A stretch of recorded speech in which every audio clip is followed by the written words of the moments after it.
Stop. Oh, I'm back in front of my television, and it's been a bit since I've streamed from here. But it is finally time. Oh my god, it is here. It is finally here. A game I've been excited for since the moment I was watching a Nintendo Direct, and I realized that it was happening. So... time for a little bit of context here. So, back in the 90s, I want to say it was 94 or 96, I don't remember the exact year, a little game came out that could. It was a game that was made by a director who wanted to get a lot more experimental with what RPGs could do. He wanted to incorporate a lot of elements that he loved into one big game that kind of just has it all. It's got all of his favorite tropes, it's got references to all of his favorite things, and that game was Live Alive. It was a fantastic little game, jank as shit, honestly not the best, but I have a deep, undying love for it, just for how much it does. And like, because it was in the era in which RPGs were starting to fall off in the West due to combinations of bad translations, cultural differences, just a lot of varying factors that aren't really worth going into. Like, I'd say just watch, like, any YouTube video on a Japan-only JRPG of the era. They'll tell you the story of why games like these stopped coming out for a while. But yeah, it never came out in the West. It received a nice little, or two little fan translations. The first one was kind of jank, the second one was very good, had a lot of little quality of life changes, had a lot of cute little things in it. It was a good fan translation. There's a whole Toho fan game based off of it. There are a ton of RPGs that were directly inspired by this game. Like, I can't name any off the top of my head, but there are so many little concepts. The idea of having multiple different scenarios in a single game. A lot of the ideas on, like, how stats can function and how the game can work. Like, there are so many things about this game that I just absolutely fucking love. And the fact that it is getting both A, remake, and B, a remake that was being localized and released in America the same day it came out in Japan, just, it made me feel good. I literally have the clip saved, because this was announced in the Nintendo Direct where I was co-streaming with Neff. I guess more so, I was a guest on Neff's stream, and like, we were both like, oh, it's like a it's like an HD 2D game, okay, we're just like watching it. And then we're seeing all these things, and like, we're both trying to guess as to what it is, and then they show Masaru's room, which we'll actually get to this stream. I plan on doing 2 scenarios this stream. And I literally, like, you could see, even through my VTuber rig, you could see my eyes light the fuck up as I just go, wait a second, is this what I fucking think it is? And it was, and it was great. And I've been hyped for this game ever since. So let's get into it. Also, Chris, you're at work, so don't tell your boss, but Live Friday, let's go. Yo, I know. Shoutouts to my boy, Chris of the Fields. He put out a Live Alive video last week. I'm pretty sure it was you, and I'm pretty sure it was last week. But yeah, shoutouts to my boy, Chris. He makes good YouTube content. I've shouted him out before. I will shout him out again. Okay, it was a couple weeks back. He put out a video discussing the original SNES release of Live Alive. Go and watch it. He makes such good shit. But anyway, now that all that's out of the way, let's jump into the actual game. So, I know most of my streams are kind of like a kind of blind-ish first playthrough type experience where I'm just kind of like the... You did live the backwards evil. True. What was I gonna say? Hey, brain, you want to process properly? Yeah, so most of my streams are generally like games I haven't played before, or just things that I think will give an interesting reaction. This isn't gonna be one of those. This is probably gonna be closer to, like, classic Let's Plays. Because this is pretty much going to be me, like, literally going through the game and just talking about how much I fucking love it for various reasons. And I don't know, I don't expect fantastic viewership for this, but you know what? It's a game I've been excited to play for a long time. It's a game I'm excited for people to watch. It's something I haven't done in a bit. I think the last game that was just kind of like a replay of a game I fucking adore was Trauma Team. And that was really fun. I had a lot of people tell me they could like genuinely hear the joy in my voice as I discuss things, and I really hope that also comes across here. But anyway, the core gimmick of Live Alive is that there are 8 scenarios in this game, but you only start with 7 of them. The scenarios are in no particular order. Imperial China with the Kung Fu story of the successor. Present day with the story of Masaru the boxer and the fight to be the strongest fighter. The prehistory story featuring the boy Pogo, which I can best describe as a shonen gag manga. And it's my least favorite one, but you know what? It's got heart. It's got love. It's got everything you need. There's the Wild West chapter with the Sundown Kid. Very fun, very good. Very excited to get to that one so I can make Wanderer jokes. Considering I think the localized name of this chapter is literally The Wanderer. Which, hey, that's me. There's the near future story based on a bunch of various mecha anime and sci-fi stuff of the time, very heavily based on things like Akira, based on Getter-Robo. Like, it is so based on Getter-Robo that there is a giant robot opening theme directly based on the Getter-Robo anime theme that for the remake they got fucking Jam Project to do, which is just... oh, it's so good. Bless the remake for actually giving us the official Go-Go Bariki Dio with this. Also, hold up, my rig is a bit off right now. I'm gonna correct that. It's not really that much off. Let's see. Also, Chris, I don't even know if you're still here, but I do hope work goes okay, man, and I hope you're doing okay. I haven't talked to you in a bit. I hope shit's going good.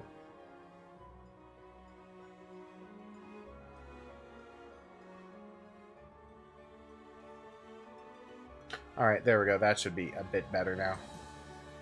Now it should be more obvious when I'm A, looking at the screen, and when I'm looking at chat. There we go. Oh man, my rig's gonna contort to some weird angles this stream. And then the last 2 stories are the distant future with the boy, the legend, the robot Cube. Which is essentially a fucking survival horror game for some reason that mankind doesn't know.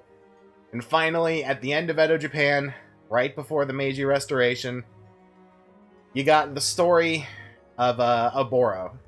And it's very good. I like this one. I'm very excited to get to that one. So I've decided... I didn't even realize these 2 were next to each other. I have an order that I'm going to be doing these stories in. There's no particular meaning to the order. Like, in general, you can play these 7 in any order you want. There's nothing really special about doing any before any of the others.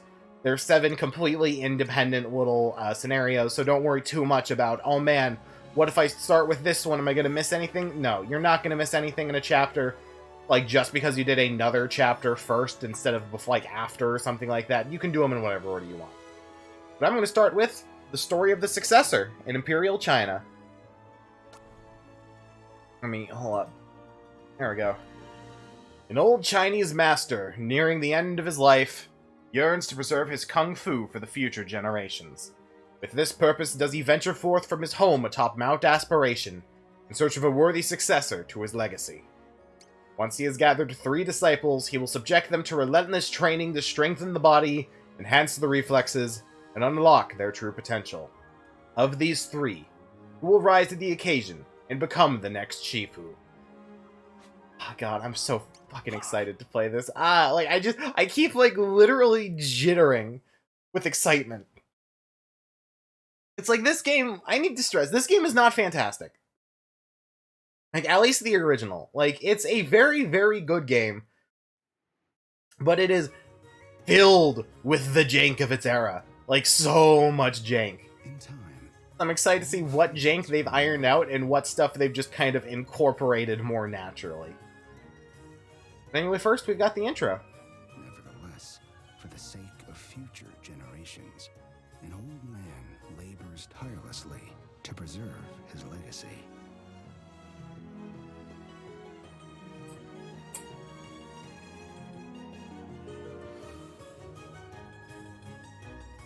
A powerful martial art.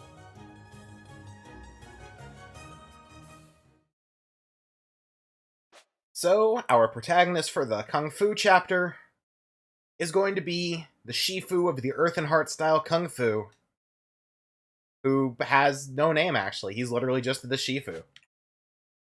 You do get... I like how you get to literally name the fighting style, though. That's cool. I'm going to be sticking with canon names for this. I was kind of considering changing the name for this, but I decided against it, just because, you know, I like Earth and Fist. It's very good, it's thematically fitting, it's very good.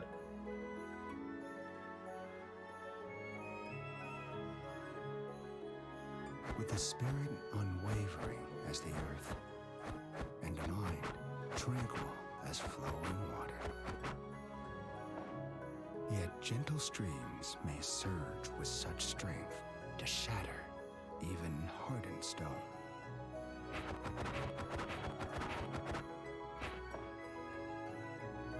To cultivate the soul and surpass the flesh. To strive for something greater than oneself. That was his Kung Fu.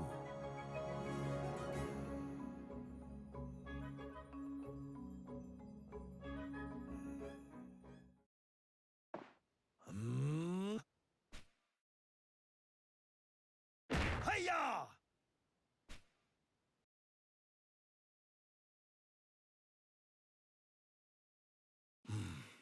It's as I feared.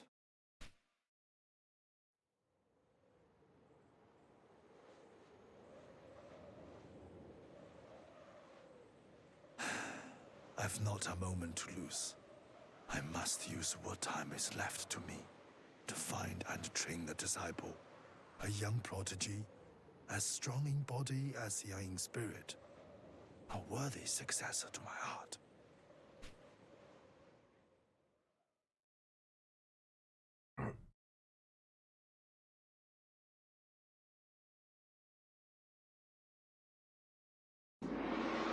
Welcome to the Imperial China chapter, the successor. So, oh shit, I forgot to change a few settings. I'm gonna go and change those settings here in a minute, because, full disclaimer, I have played the demo for this. This is actually one of the 3 stories included with the demo, so I have done about the first half of this, because that's what was in the demo. And there are some changes in the settings I want to make, just for dumb personal reasons. Some I'm gonna keep also for dumb personal reasons, but we'll see. Been since he last ventured down from the mountains. Yeah, this is what I wanted to turn off, not like the radar. I like the radar, actually, because if you've watched my streams, you know I have so little sense of direction, it's genuinely worrying. So being told where to go is actually fine by me. What I want to turn off is the pop-up tutorials, because frankly, I don't need them, and I think it's more fun without them. Plus, it means less things to just interrupt me, as I'm able to explain them myself. Because something that's kind of weird about this game, like Live Alive in general, not specifically the remake, is that it is really incredibly complicated, but it's also, like, ludicrously simple. Like, it is hilariously simple. Like, there are so many mechanics that, like, are, like, there are so many mechanics that are, like, interwoven, there are so many individual things to look out for, but, like, the game is also really fucking easy for the most part. Like, outside of super bosses and a couple of the campaigns and, like, the actual bosses of the chapters, like, not many fights are going to be kicking your ass. But yet, the game still has tutorials, and they are very, very frequent. And so I'm turning them off, because I can explain most of it myself.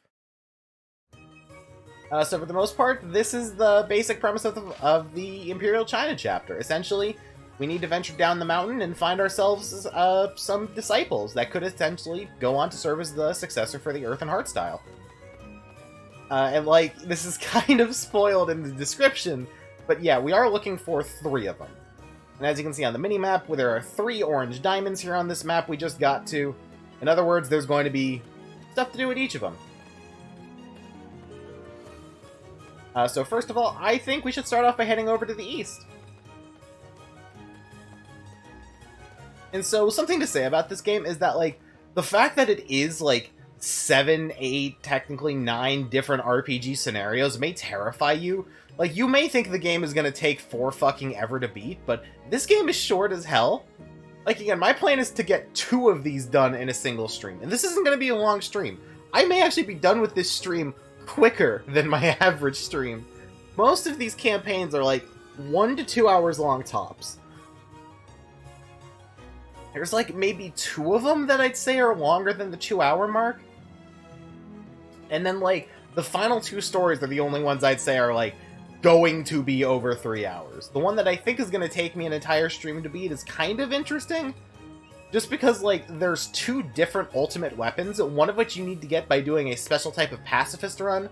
The other one you get by fighting the super boss, which requires literal hours of grinding.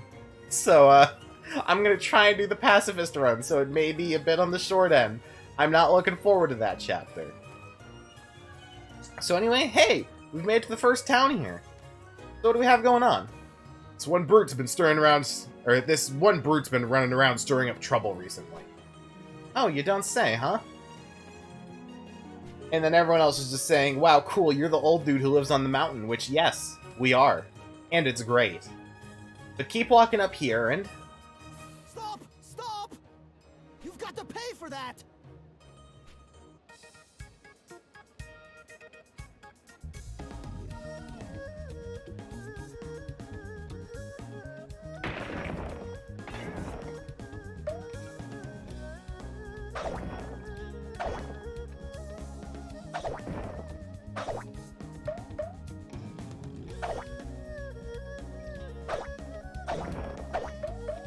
Quick! Someone grab him! First one to grab him gets a free meal!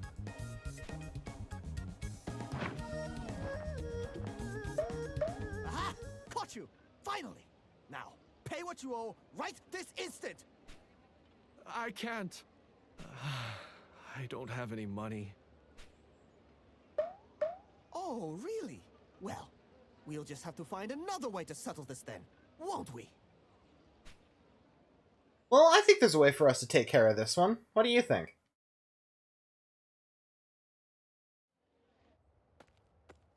Oh, Shifu!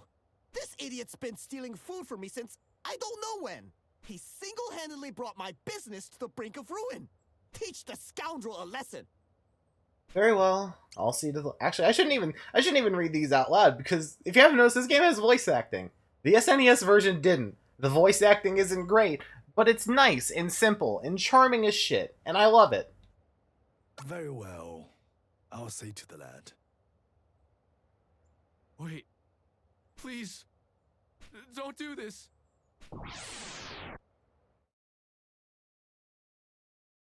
So, it's time to go over the battle system of Live Alive.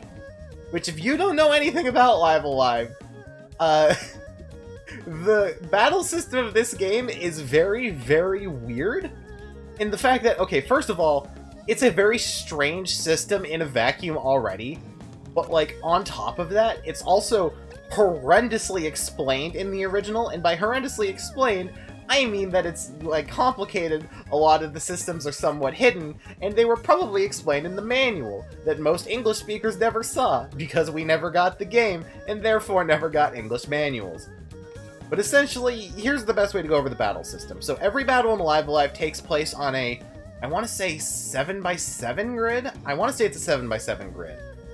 You can move around to the grid. As you can see, everyone has 2 bars above their heads. Those are new to the remake. The blue bar is your bar and the enemy's health bar, while the yellow bar is something of an ATB. Now, you may notice that the ATBs aren't filling. I'm like, if it is an ATB, then why isn't it filling? Well, as you can see, every time you move around the grid, which you can just do like this by moving around, the enemy's ATB goes up a little bit. And additionally, if you're far enough away when their ATB gets full, they can expend half an ATB gauge bar to either move or turn around.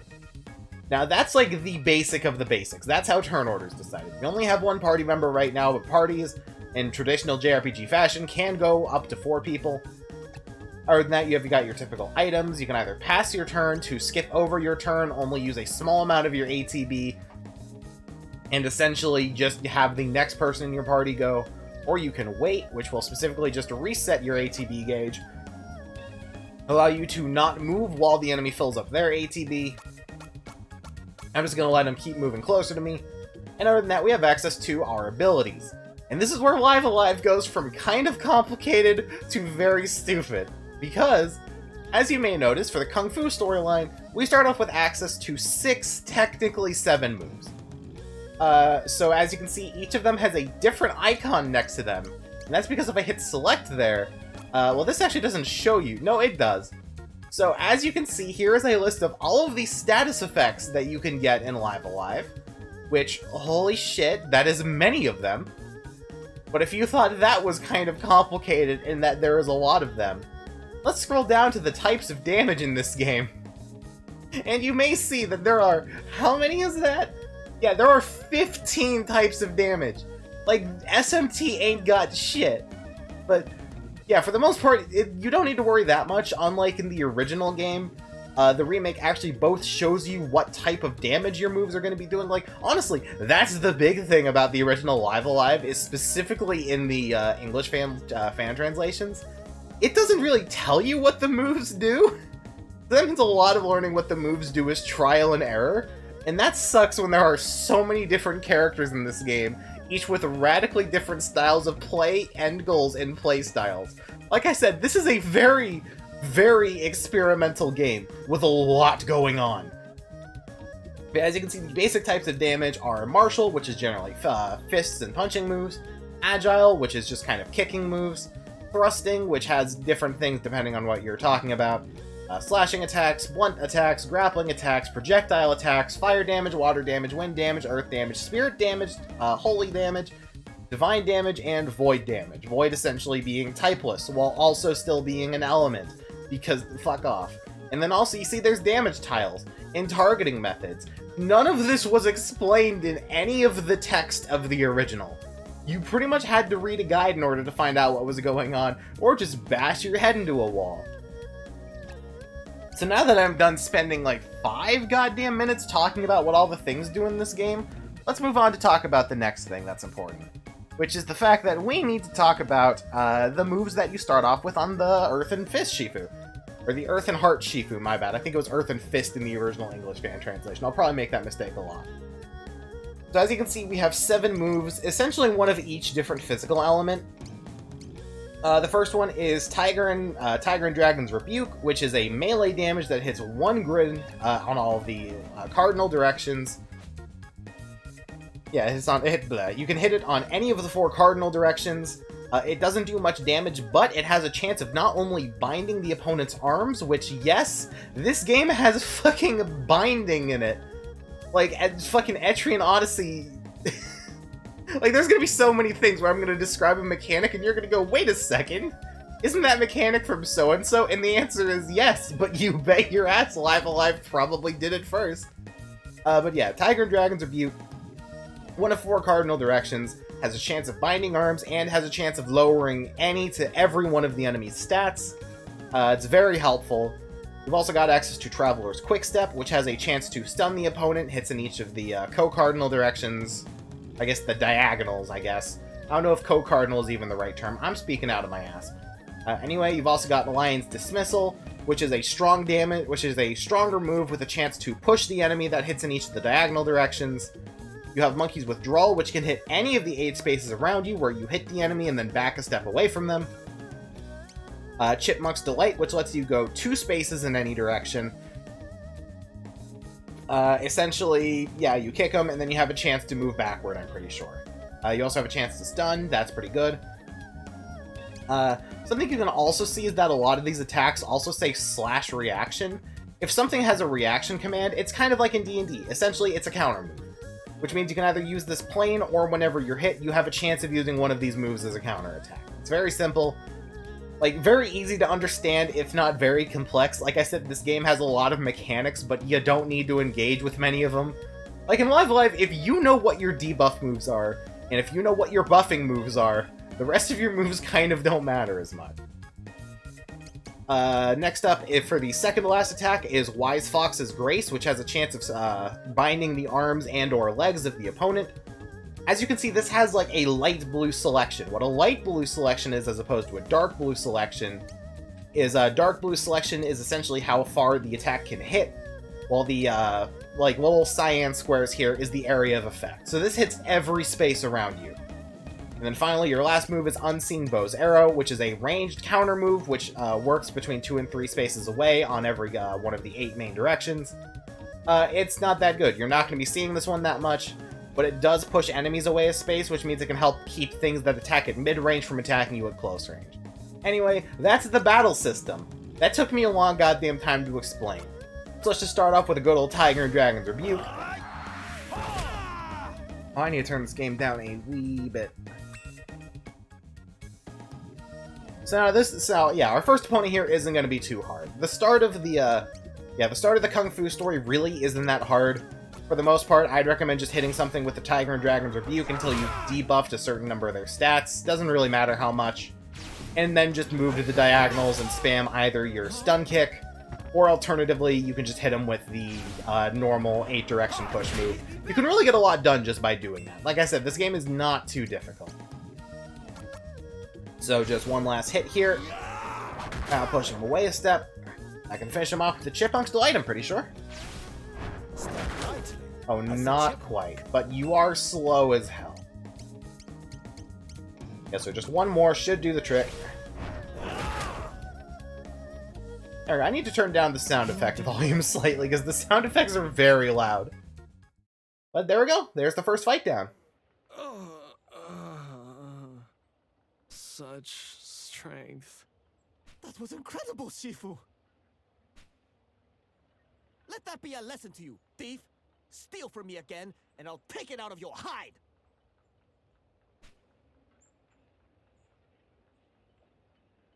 Tell me, why take without paying what is due? I cannot pay because I have no job. No one will hire me. I have no skills, no trade. My words are poor, but my body is big, as is my hunger. I must eat. Young man, do not bemoan your body. It is a gift. Huh? But it is why I suffer. Why people laugh and call me names. How is that a gift? Because, young man, it makes you wonderful and unique. But it is for you to decide whether you will embrace your potential or deny it in shame. Potential? You think I have potential? Oh boy, 5 followers and primes, and nope, get the fuck out of my chat. Done. Done and done. God, the chatbots are coming out to bully me again recently. It's been a while since I've had bots in my chat, but yeah, recently they've just been going overboard. Practice.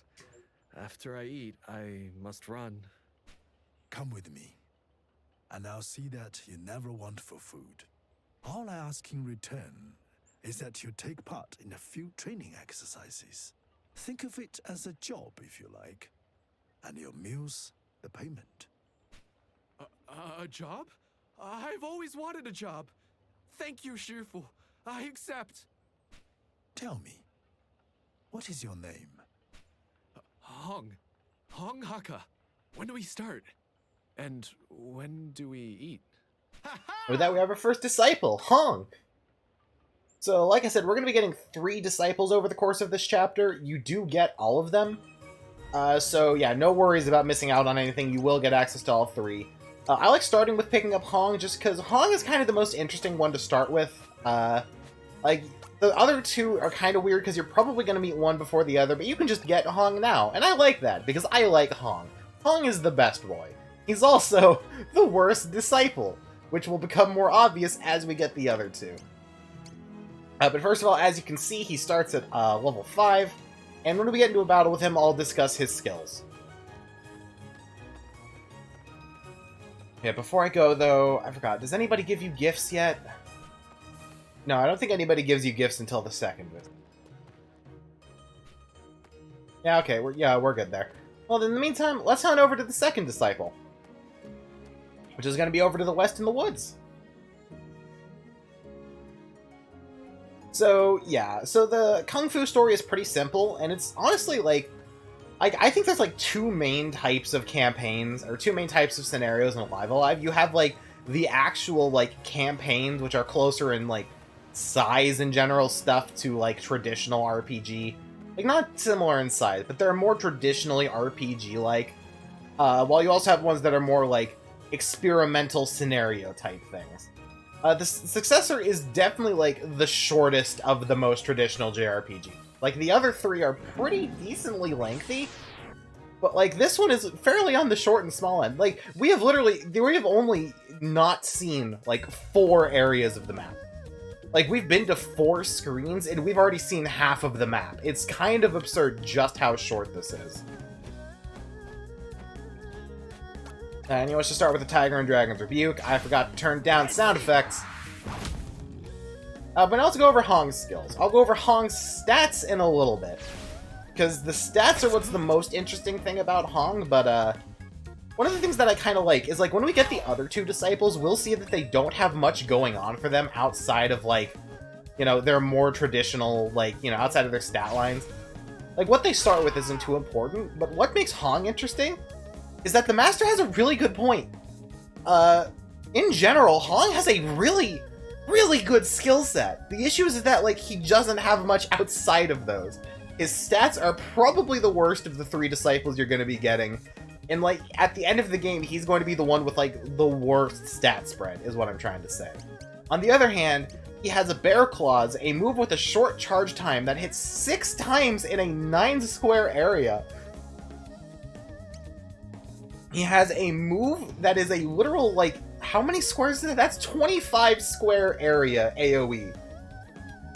Which doesn't do a lot of damage, but it just covers so much area, it doesn't need to do much damage.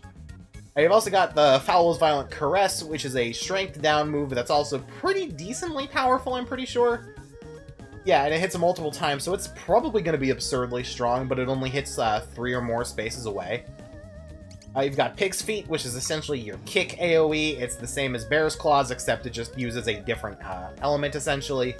And you also have Pepper and Pork Stir Fry, which lowers your allies' your accuracy and evasion for a bit, but it does a fuckload of damage. Like, let's just let this loose here. Like, he used it on us in the battle, and you probably saw how much damage it did, but Hong is no slouch. Like, just because I'm going to go on record and call him the worst disciple does not mean he is bad by literally any means. Anyway, yeah, volume settings. Environmental sounds down 1. Let's do sound effects down 2, that should be good. Anyway, when you go to the forest for the first time, let's just pretend we didn't see that. Nothing wrong there. You're going to want to interact with all of the shiny little herbs you see around here. Because a lot of them are going to be Nature's Providence. You're going to need that for story progression. Yo, Fusiony, welcome! Welcome back to Let's Play Live Alive. You may go right back in, TBH. Honestly, enjoy the snooze. Snoozing is good. Take whatever time you can for snoozing. Sleep is good. That's when we just have a couple of tiger battles here, honestly. Not too much. Like, they're gonna all be the same as what we just saw.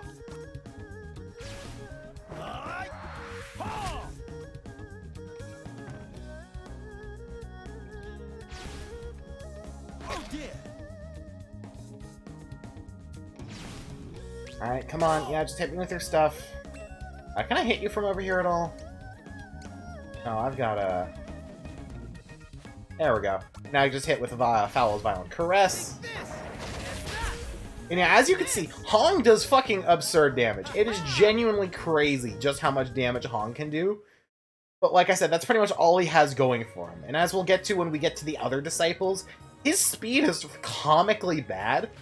Like, even if you're able to get, like, I think, like, literally perfect level ups on Hong for the entire game, and you pour all of the speed you can into him, he's still gonna be the slowest possible party member by a pretty damn wide margin. So that's gonna hold him back a lot, as he's strong, but he's not gonna do much. But anyway.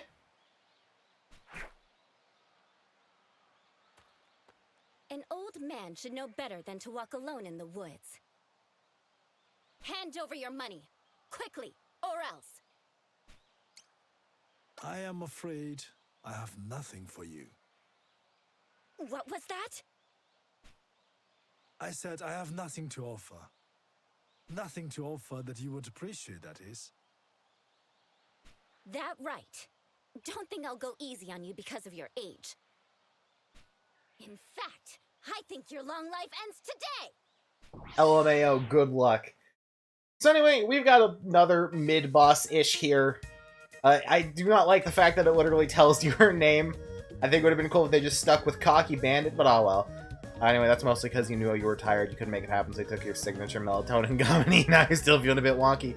Don't feel the need to stay in. If you just want to, like, leave and head to sleep, don't worry, but, I'm hoping this will be less loud than my average stream, so who knows, maybe you can just keep this on as nice little background. Anyway, just, yeah, like, if you haven't noticed by now, like, the Earthen Heart Shifu has, like, a very simple, like, attack process. You essentially want to try and lower a handful of the enemy's stats with your fists, and then move on to using your stronger moves, whether that's going to be, Chipmunk's Delight for range, Lion's Dismissal for damage, or just Wise Fox's Grace, because it's overall a very good move. And Binding is very, very powerful on certain enemies if you can pull it off. Some enemies only have attacks that fill, like, one little area, so we'll see. I know, let's go for Wise Fox's Grace. A wise fox knows many secrets. Yeah, it does a lot of damage. You did well.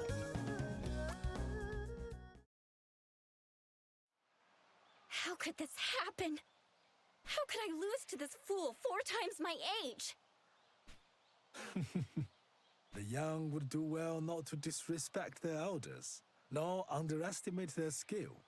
I must say, I'm impressed by your speed and agility. Might you consider abandoning this life of banditry, and instead, allow me to teach you my kung fu?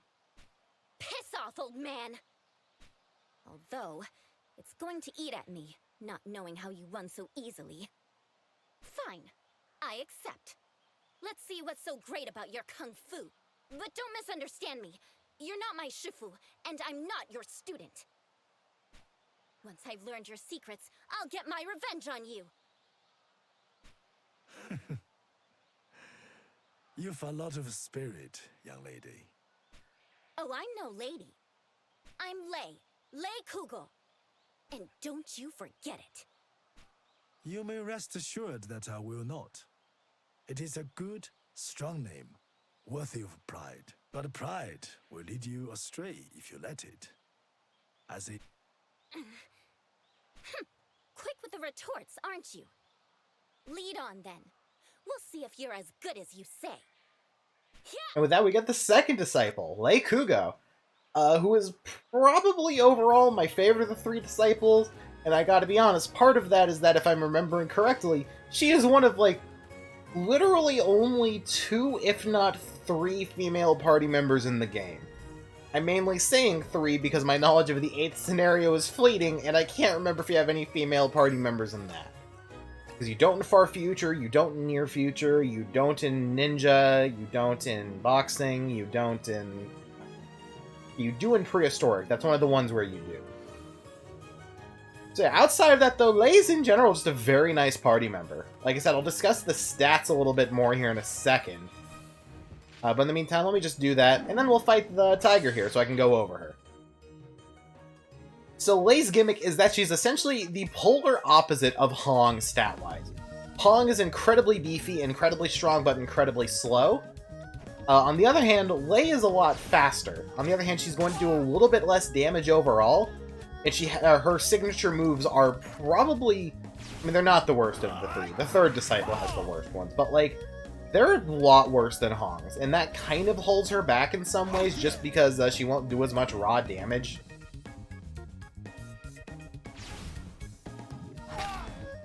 But in general, we can take a quick look here after this.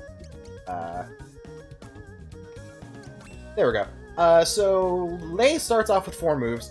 She's got your basic punch and kick. Her monkey's paw, as you can see, will strike in one of the 4 diagonals. I think it actually attacks randomly all enemies on the diagonals, but I think it's just an individual one. I think the colors are just a bit weird. I've also got Cat's Reproach, which is her kick, which attacks in all 8 directions, which makes it actually better than the Shifu's. You have Serpent Strike, which is a attack that can hit up to 2 spaces away in any of the 8 main directions, and does a pretty damn good amount of damage. Or lastly, you have access to Kingfisher's Tantrum, possibly one of my favorite moves in the game, and like one of the reasons I like Lei, because it's an attack that only hits 3 spaces away on the diagonals. Which sounds really situational, but it actually means that because of Lei's speed, she's going to be moving so frequently and her movement takes up so little of the ATB that you can easily like run in, attack an enemy with one of her other moves, and then run away and then like start popping this. Especially on like larger bosses, that just absolutely kicks ass. Plus, it is very, very strong, and I really like that. That's the stuff. But that's Lei Kugo, the second disciple. If we head up here, we'll see we found our way to the Fortress of the Indomitable Fist. And they won't let us in. They will not ever let us in. You may wonder why it's there then. I'd say you should listen to the very careful way I'm phrasing things. Anyway, I forgot to set tech display speed to fast. That is going to make things so much nicer. I just wanted to show that this is here. And also the fact that this is very dumb. If you leave that area because there's nothing and come back, you are going to have to weave your way back around all the tigers. Now, you could fight them for more XP, but I'm just going to say it, fighting the tigers isn't really worth it for XP. In general, you shouldn't even have to worry about, like, getting EXP. I think the only reason these tigers are there is just so that the woods have something to do besides just recruiting Lei. But anyway, we fought the tigers, that's enough. Then finally, for the last area to go, let's head down to the southern docks.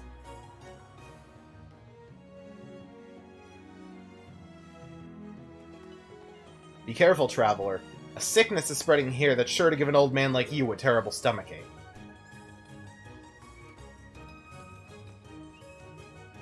Your bandits are seeking profit off of the sickness.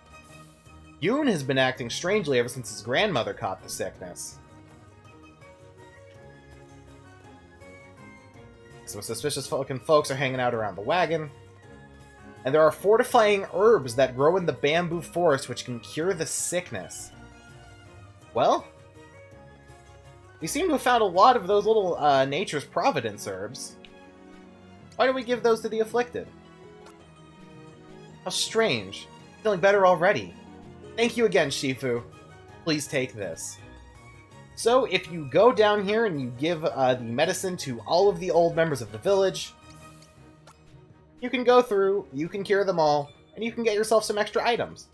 Also, I forgot to mention it way back, but you can also pick up some items in your dojo. You do have the opportunity to pick those up later, but I'd pick them up sooner rather than later. Anyway, thank you for all that. And there's one for you.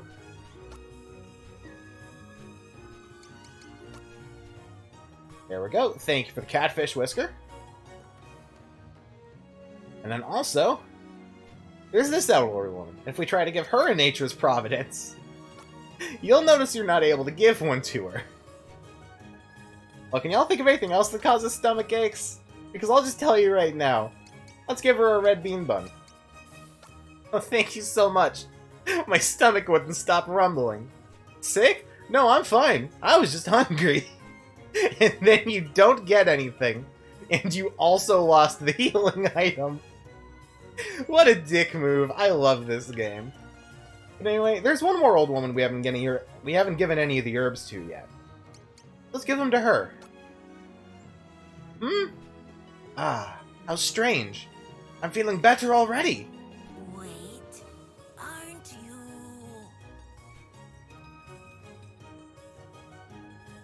Sorry about that.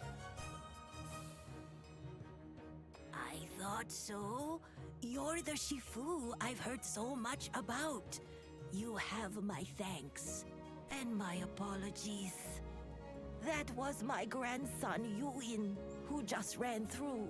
He is a kind and considerate boy, usually. These days, though, he's not quite himself.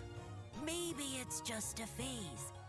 He lost his parents when he was young, and while I did my best, There's no making up for that. Yo, Silver, welcome to the Vibin' Live Alive stream, where I just play a game I love and talk about how much I love it. It's nice. But anyway, yeah, we saw Yoon run off towards the south. Let's see what's going on with him. Where do you think you're going? I already like the art in this game. Oh, this game, like... Keep me waiting now. Like, this is the game that I think would make, like, outside of, like, Final Fantasy VI, which I don't think will get one, because it just got the Pixel remaster, and Dragon Quest III, which, hey, look, it's actually getting one, is the game I would have given the HD 2D treatment to. And it's fucking beautiful. Everything I've seen in this game makes better use of HD 2D than the other games I've seen that use it. Okay. No. No! This won't do it all.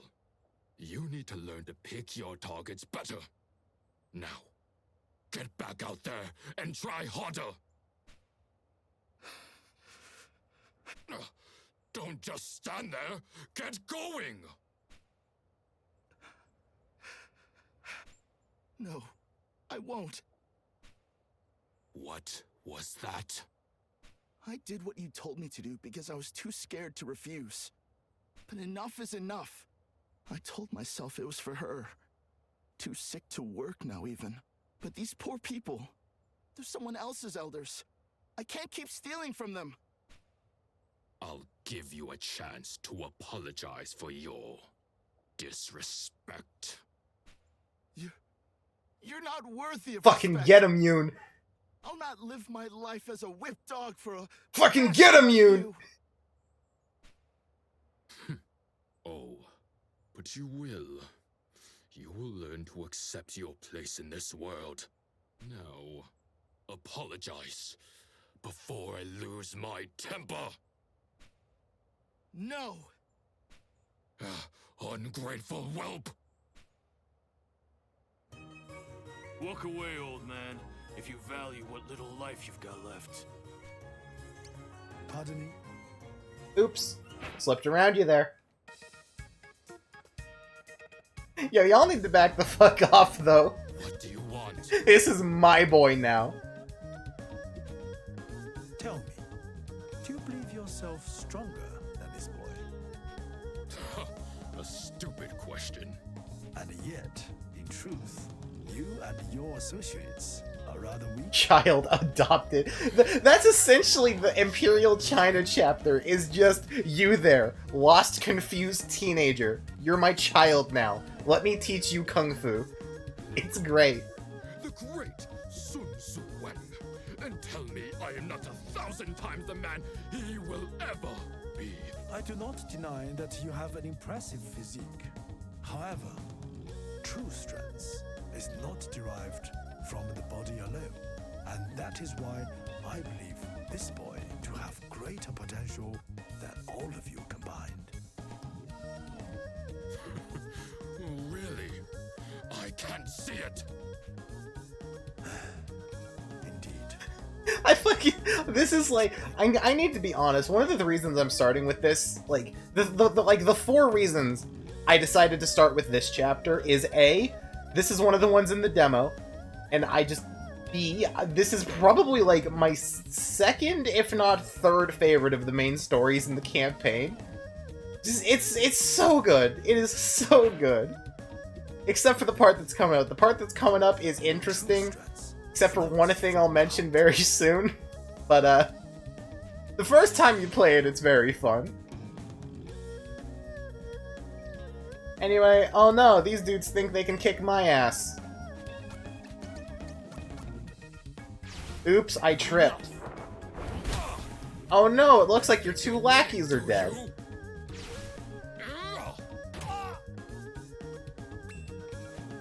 I forgot, are you weak to anything? Oh yeah, you're weak to cutting. Let's just, like... No. Oh, that wasn't quite enough. It's okay, though. You had the move which wasted your goddamn ATB. Get fucked, my dude. I've lost.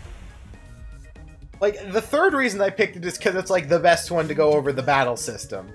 Because you get into battles relatively frequently, and you get access to, like, all of the core mechanics immediately. Who is this old man? Like, this is just my vote for, like, the best one to start with. It's a little bit overwhelming if you haven't played the game before, but you pick up on it quick, because you can just kind of fuck around and you'll be okay. Me too. He knows Kung Fu. Yeah, that's the Earthen Heart. This game has that chronic issue where it has canon names for characters,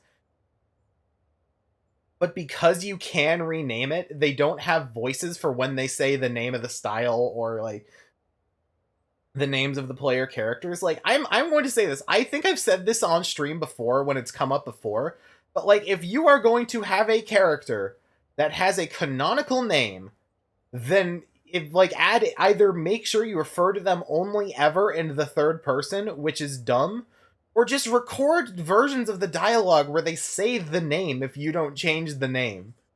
Like, I feel like that can't be too hard to implement and wouldn't force you to pay voice actors that much more. But that's just me. Him?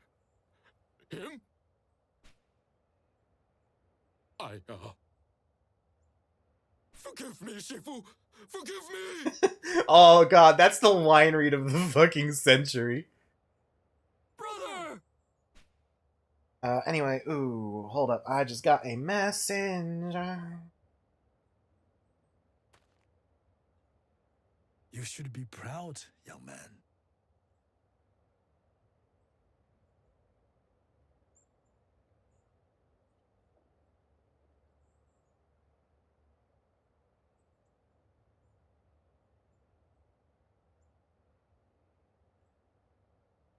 There we go. Sorry, Dad was asking about dinner. I have now informed him what I would like for dinner from the place we're getting dinner from. Now I can go back to playing video games on the internet. How can you say that? I stole your money. Your money. Here, take it. Thanks Thanks for the gold, kind stranger. Remember the strength of spirit you found today.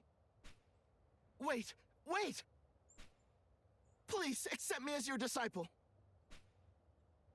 I'm afraid I must decline. Tell me, do you wish to learn Kung Fu to exact revenge on those brigands? Well... Fear not, for you have already more than defeated Yeah, you them. stood up to them, and then we kicked their ass for you. Your hands are clean. But... That's us going to jail for murder. Shifu! Please allow me to be your disciple. Please, I implore you. Well, if you insist. Shifu!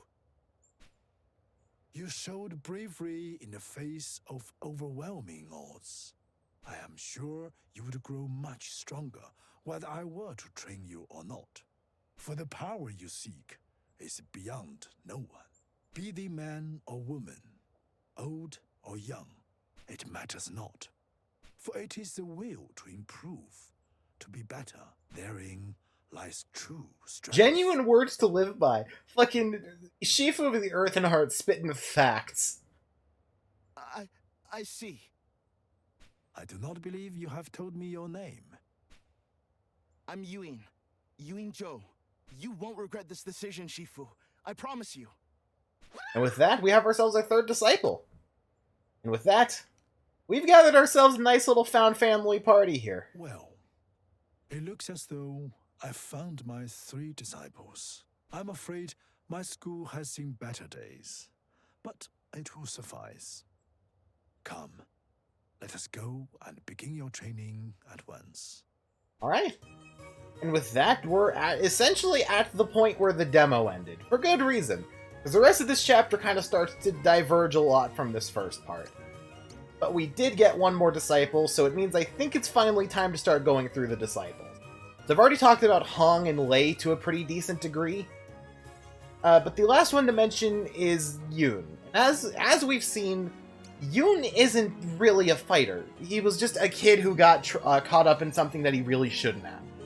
Because of that, unlike Hong, who's been training, essentially self-training in order to eat, in order to dine and dash for a living so he can eat, and Lei, who was abandoned in the dangerous bamboo forest, Yun doesn't have any moves. He has a decently powerful punch and a weak as shit kick. That's all he starts with.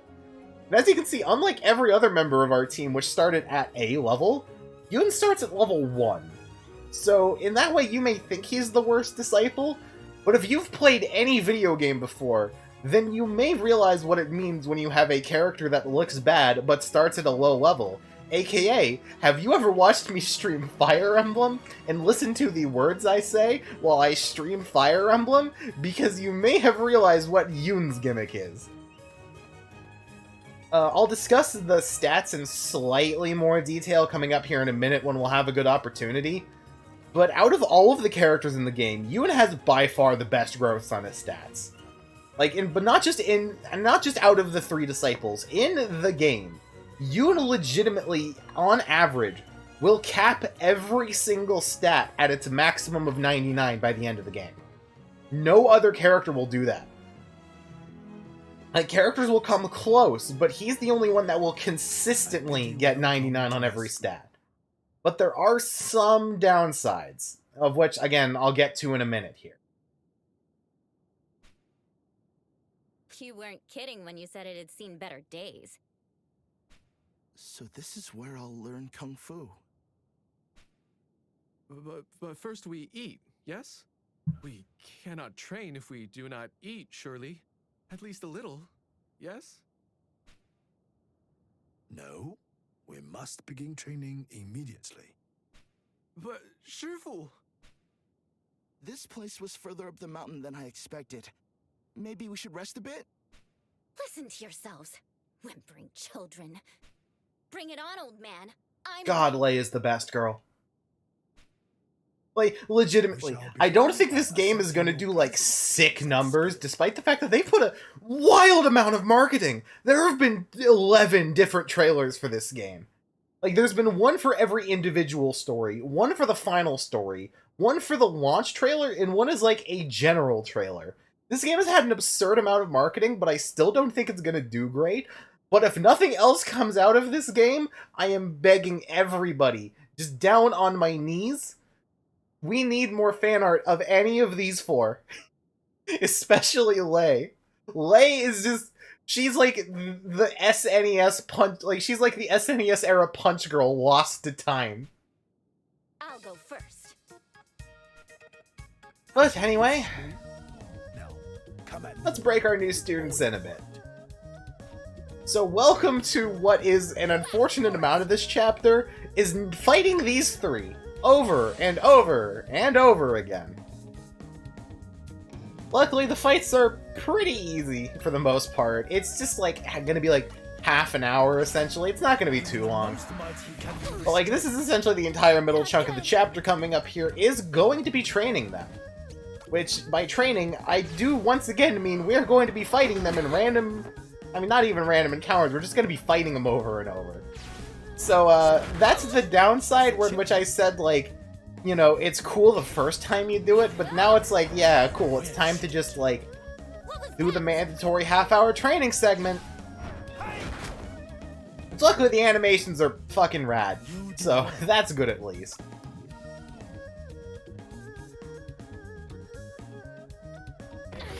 Not again.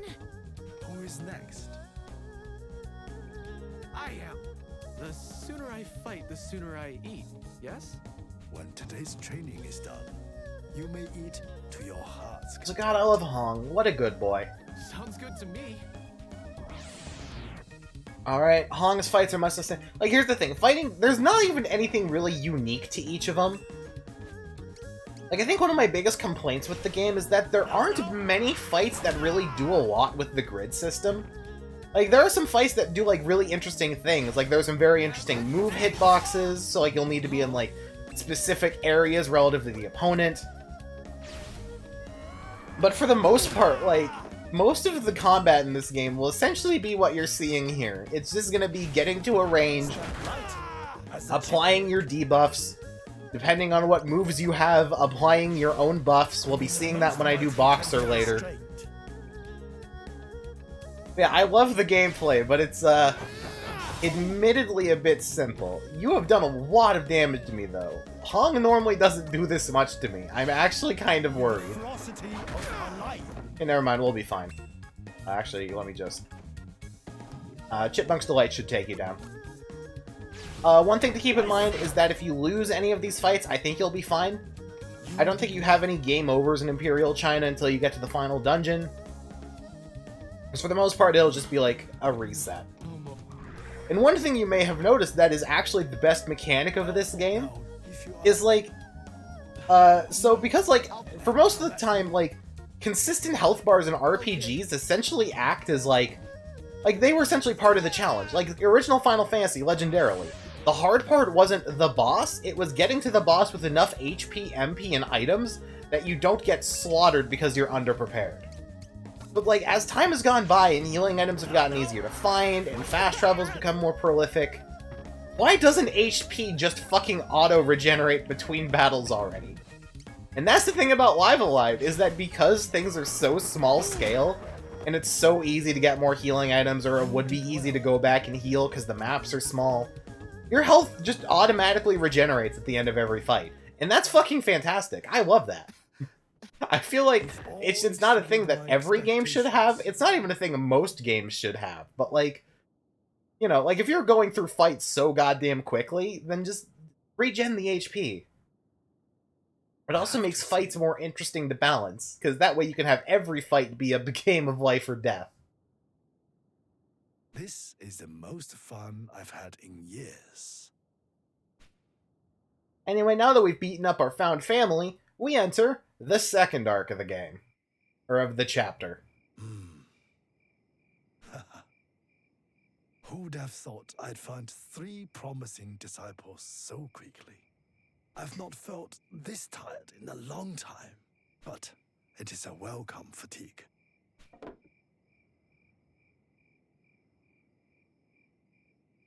Hong?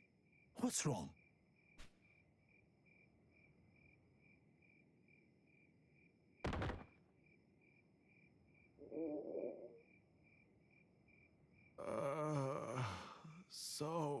So hungry. Food. Hong, even after all that, you still have cravings? Also, like, I normally use a character like Hong as an opportunity to complain about how much I hate, like, like, fat people in, like, 90s media and how they're all played for the joke. But I kind of love how, like, the joke with Hong is less, oh, haha, he's fat. It's more so just leaning into purely the hungry. Because the entire thing with Hong is, again, even the Shifu's like, no, you have speed and weight, and that makes you impressive as shit. What you need to work on is utilizing that and not being ashamed of yourself. And I just think that's neat. It is vital that we improve your stamina. The air here at the summit is very thin, so you'll have to expend twice as much effort during your training. 4 bouts is our limit for today, I would say. With whom shall I So, this is the bulk of this chapter, outside of the intro and the final dungeon. This is training. Fat people can also be fit. Fit doesn't tell you shit about the body underneath it. Yeah. Or fat doesn't tell you shit about the body underneath it. Yeah. And it's like, again, him being played as the comic relief character of the 3 and his thing being hungry.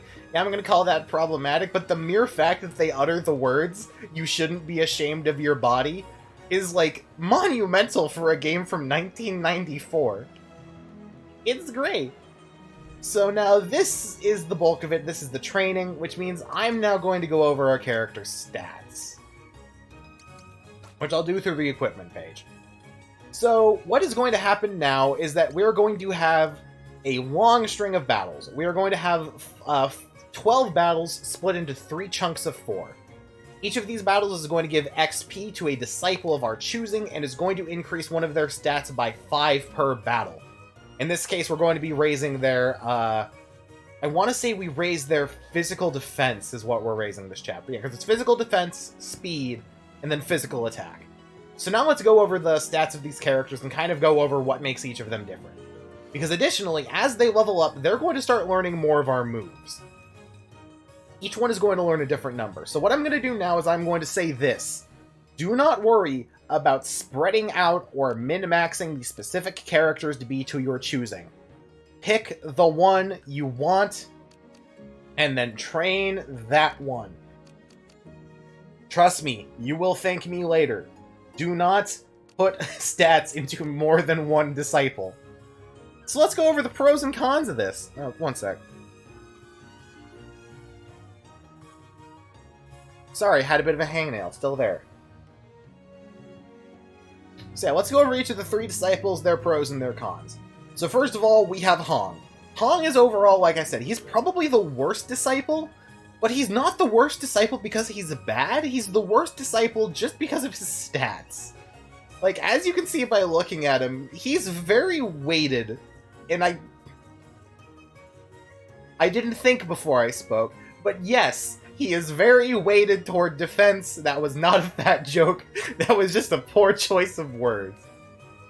Additionally, he does start at the highest level, but because you only get 5 levels in this chapter, you only get 5 level ups in this chapter total, I think. I think you cap at level 10.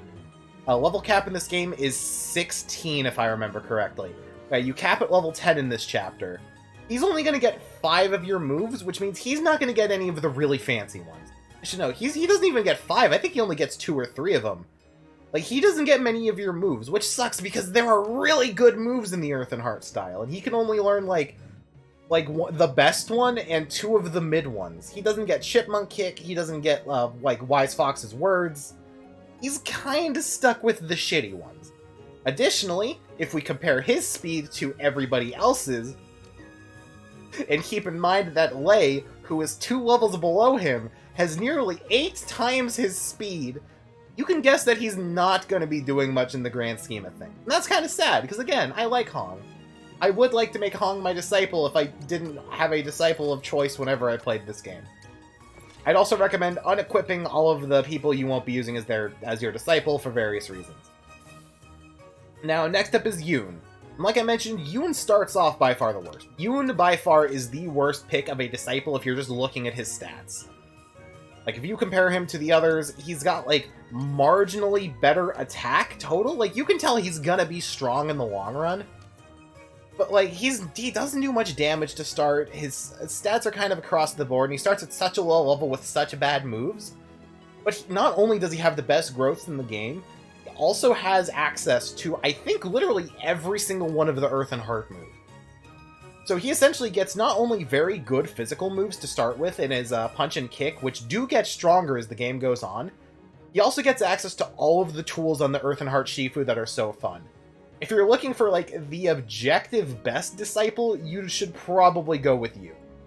Because, like I said, he's got fantastic stats, he has access to the whole move pool, he's nothing special, like, he doesn't have any of the fun toys that Hong or Lei do, and, like, Lei is still going to be faster than him, Hong is still going to be bulkier than him, even at the end of the game. Like, they will cap on speed and bulk way earlier than Yoon will cap anything. But Yoon is the best if you're looking for something to go into the final boss of the game with good stats. And finally, we have Lei. She's honestly my one of choice, because she learns a good selection of the Earth and Heart moves. Not all of them, but a damn good selection. She's got very good stats across the board. She's definitely the most frail of the 3 by a not even close margin.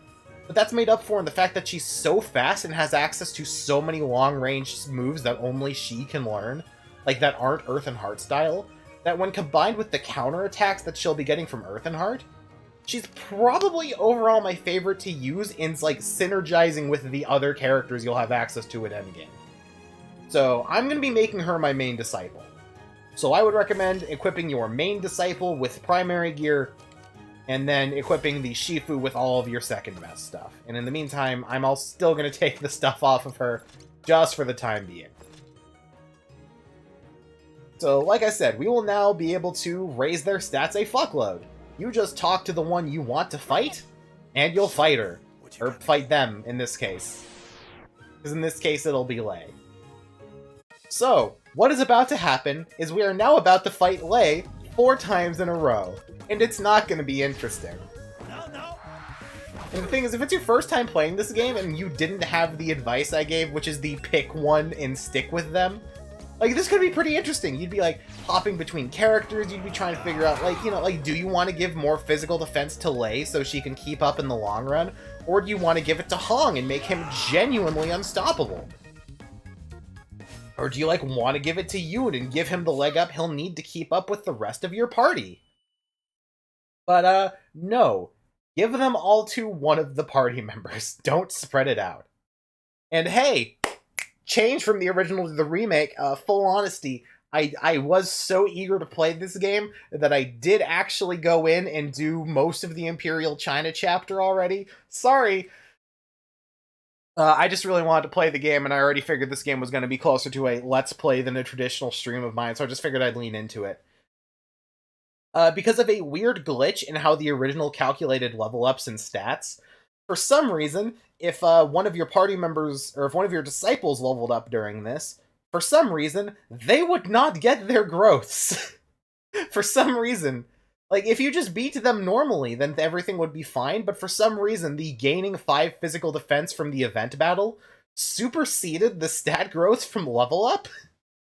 And that just made Yoon, like, fun fact, that actually made Yoon objectively the worst disciple. Because I'm pretty sure, like, your main disciple that you're going to carry to the end of the game with you is the one you train the most here. So because of that, Yoon would essentially be 4 levels behind the rest of the cast, and while he would still catch up, like I said, his growths are fucking crazy. Like, his worst stat level up is still, like, minimum 4 to 5. It's absurd. But he'd also be, like, 4 levels behind, since you'd still have to put, like, you'd still have to get him up to level 5, essentially. It's a bit glitchy. Laura's calling me a nerd. Look, man, you're the one who bought the Optimus Prime, okay? That was good. That's not a call-out. I'm just saying, God bless nerd shit. I'm happy we're in the era of nerd sheet.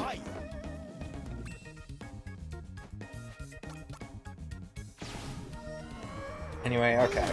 Now, Lei's not going to be too hard to take down at first, but another thing that I find kind of neat is that your disciple stats, like when you're fighting them, actually do scale to what their stats are right now, essentially. So in other words, as we fight Lei, not only will not only will she gain stats, but also training her will get progressively harder. It's kind of neat. Greetings from back in your home, finally. Yo, welcome back to your home, dude. How was it Italy? You went to Italy, right? I saw you talking about weird Italian misogynists on Twitter, so I'm assuming it was Italy.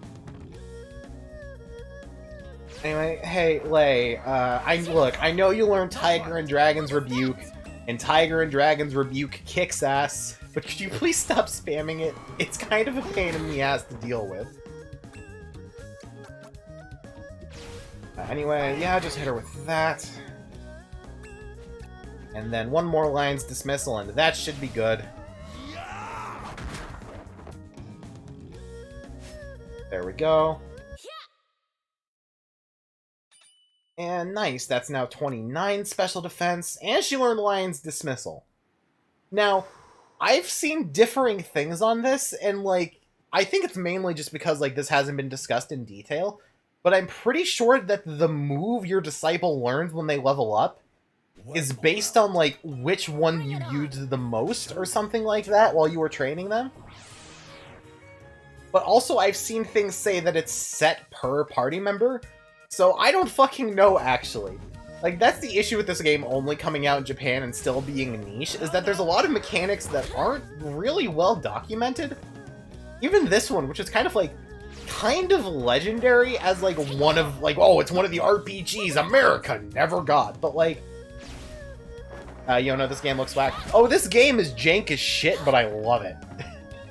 Like, this game is objectively not fantastic, but it's one of the, like, I was talking yesterday on stream about how I love games that just kind of feel like they barely function.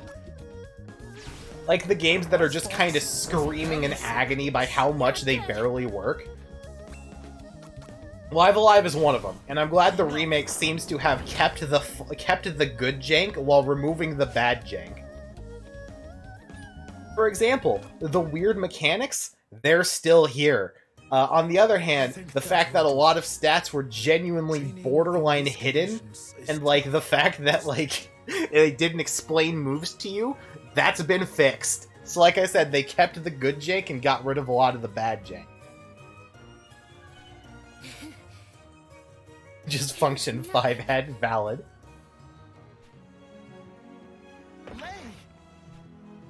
Get away from me. I don't need your help. But you do, Lei.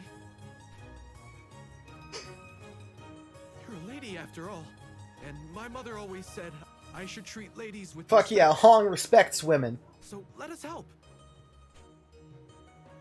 Me? A lady?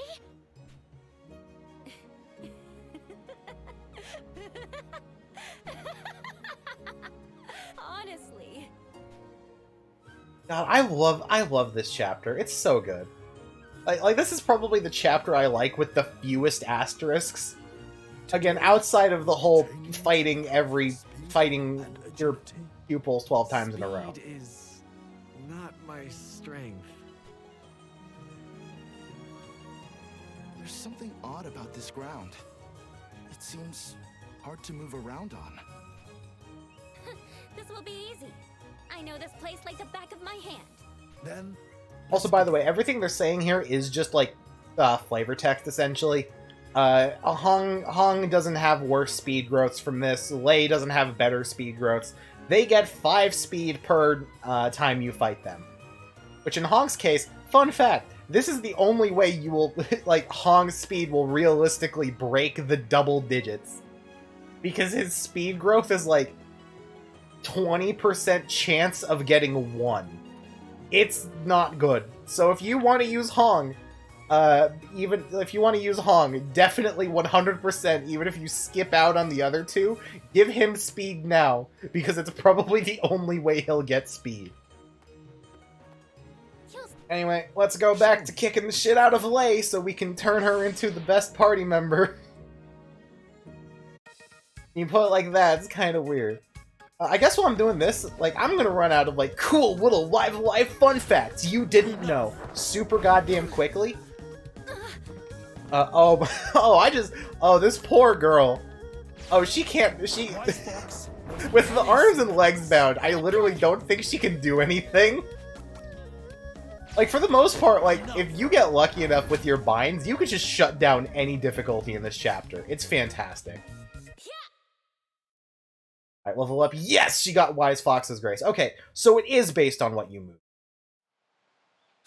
Fun fact, I am getting closer. Oh damn, are you outside my window? Wouldn't be the first time someone did that. But yeah, so today's fun alive fact of the day. Did you know that this game may actually be the only reason Chrono Trigger exists? Like, that sounds kind of stupid if you think about it. Because it's like, you know, that game was probably gonna happen regardless. It's not like it wasn't gonna happen, but... like, for the most part, a lot of the people who worked on Live Alive were proven talent, but, like... yeah, it's like, so it's not like, you know, Chrono Trigger only exists because of Live Alive. Like, a lot of the ideas in Chrono Trigger actually originated here. Like, again, a lot of the basic structure is similar to what would go on to be in Chrono Trigger. Like, Chrono Trigger's, like, most of the designers and the director from Live Alive would go on to make Chrono Trigger. So, yeah, I just think it's kind of cool. Especially because this game is so, like, there's so many, like, seeds of, like, future RPGs that, like, come either from this game or this game started to codify into what would become the standard. It's genuinely really interesting. Like, this is up there with, like, things like JoJo and Dragon Quest, where, like, the average person who consumes JRPGs probably doesn't fully realize just how important Live Alive is in the grand scheme of game development. It's very interesting. I love this game so much. We are just taking care of the worst part of this chapter right now.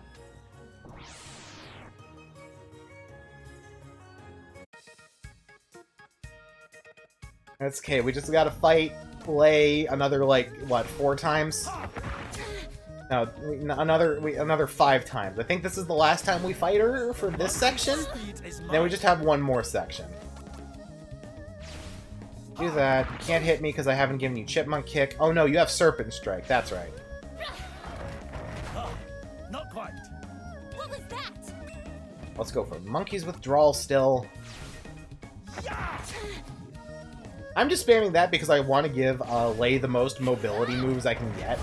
Because again, she has really good speed and really low defense, so she'll make very good advantage of ranged attacks and other things. Actually, if possible, it would be really cool if I could give her, Unseen Bow's Arrow. But I feel like that may not happen. Let me actually wait and see. Because maybe I can do that. People need to realize if this game didn't exist, their parents and some strange butterfly effects wouldn't have had them. See, I'm glad you get it. You're picking up what I'm putting down. If this game didn't exist, we would, as a society, be dead. We would literally just die immediately and instantly. I don't think I'm going to be using the counter anytime soon. You know what? Actually, let me give her Traveler's First Step. Not good. Perfect, we got the stun. That's kind of why I want to give this to her, is because, like, this and Monkey are probably going to be the 2 best other moves to give her.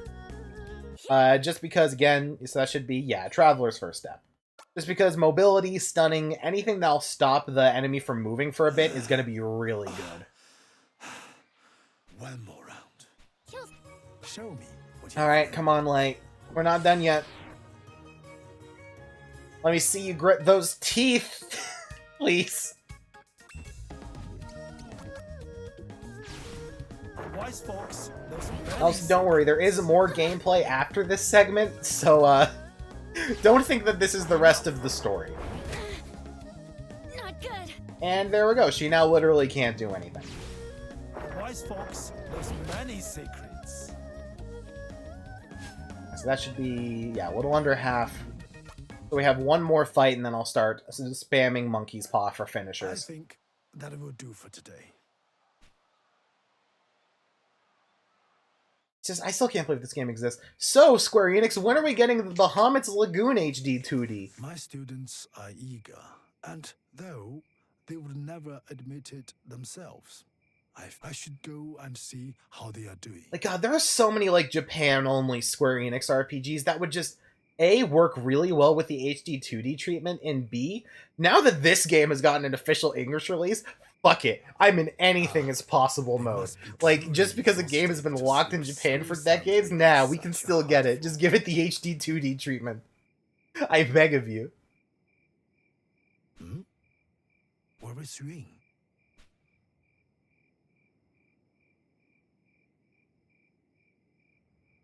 The moment you admit your greatest sin, the first trailer will get drafted up. Square Enix is our new god.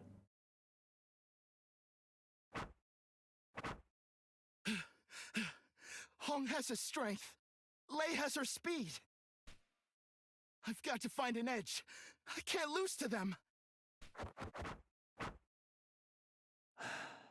Oh, Yun.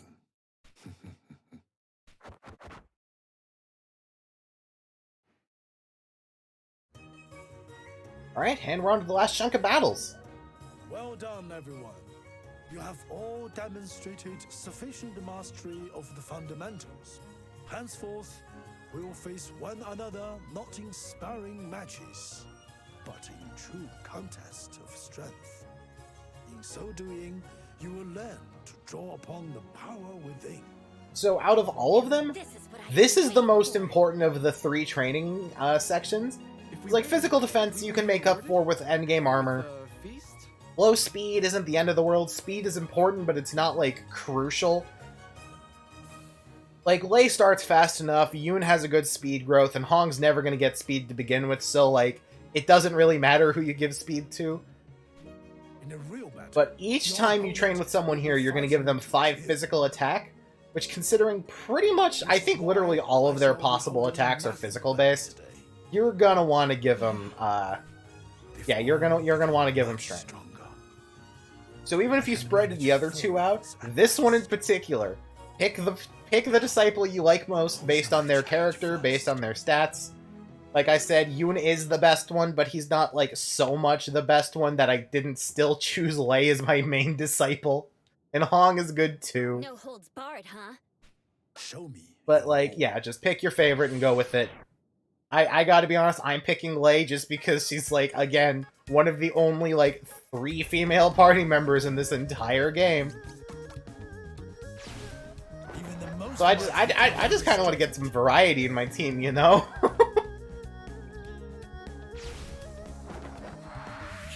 Yeah, come on. Fuck off with the Tiger and Dragon's Rebuke. Oh, god damn it. You bound Wise Fox's Grace. That's, like, the best one. Alright, let me just go from a distance and use Chipmunk's Grace. as the chip. Not my best option, but it's pretty decent. Like, these final few fights here against your main disciple may actually end up being kinda difficult. Like, they're not incredibly hard. Like, again, I don't think they get to the point of even being called difficult. Wise fox. But, like, they can start doing some damage. They have enough moves that they can start inhibiting you in the same way you can inhibit them. Like you saw there, I had my hands bound and was stuck only using kicks or a weak move, neither of which are going to do much damage since she resists kicks. But luckily, if you lose one of these training sessions, essentially what happens is you back out of the fight, you go, oh man, that wasn't a good training session, and then your disciple's like, yeah, let's try that again. And then you essentially don't lose anything, and you just redo the fight. You genuinely kinda can't lose here. Let's see, let's go for the Tiger and Dragon's Rebuke. Minus defense, maybe? Minus attack is good. Minus evasion is fine. But again, I mainly just want minus defense and minus accuracy. Okay, you have your arms bound. Yeah, this isn't gonna kill you. And that'll leave me the chance to use Monkey's Grace to finish this. Or Monkey's Withdrawal. God damn it. These names probably all make way more sense in Japanese. And there we go. That's probably going to be the last move Lei learns. Yeah, because I think, like, Yun can you learn up to all of the moves. Hong can learn up to 3. And then Lei can learn up to 5, is I think how it works. Or again, I may just be wrong. This is a surprisingly mechanically complex chapter.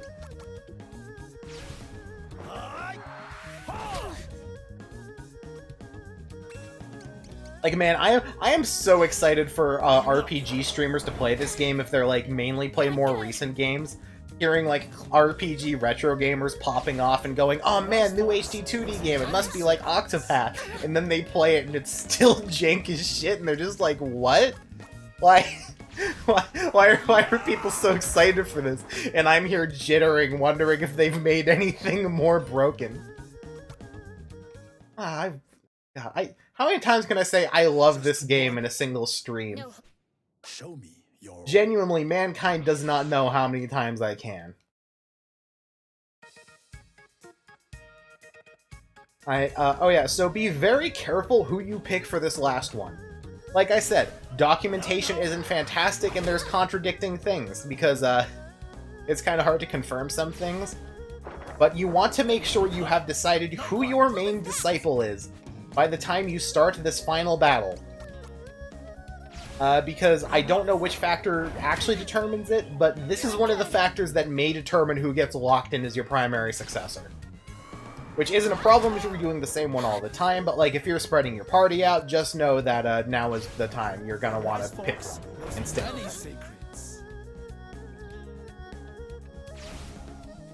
Alright. So what moves haven't you learned? You only haven't learned Chipmunk's Delight. Which I'll admit is a bit less useful for you since you have Serpent Strike. Which, like, if I have you 2 away, using Serpent Strike is probably already better to begin with. But with that, their physical attack is now as high as it's gonna get. That's all for today.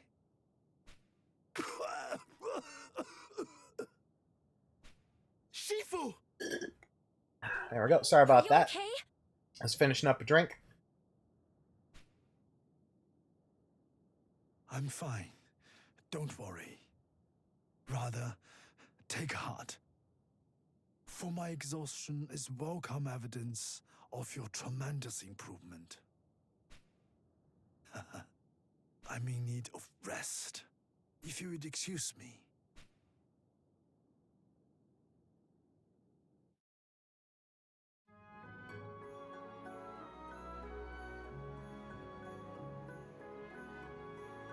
In time, all that begins must come to an end. What? You need to speak up a bit. I can't hear you. Why are you so quiet, unnamed narrator man?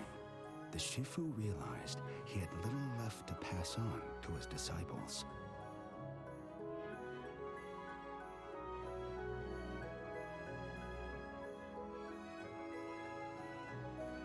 And that their long days spent training would soon be a thing of the past.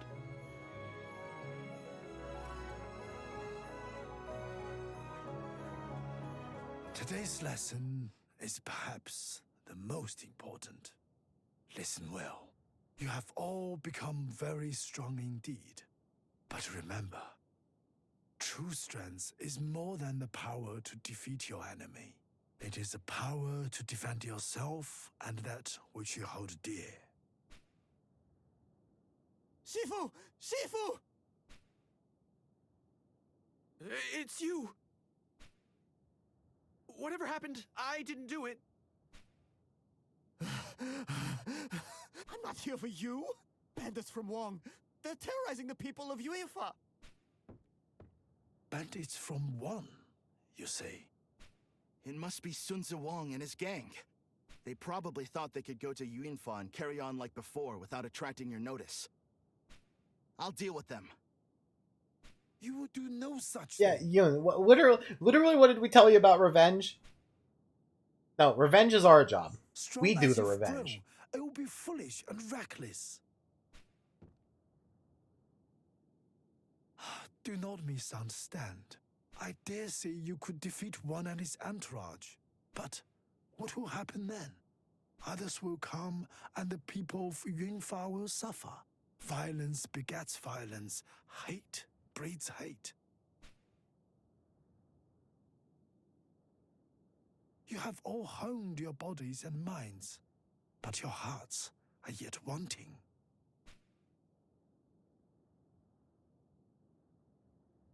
But, Shifu! Fear not. I shall go Yeah, to no, Yunfa. like I said, we're the ones that do the revenge. We're the ones that'll kick the shit out of them.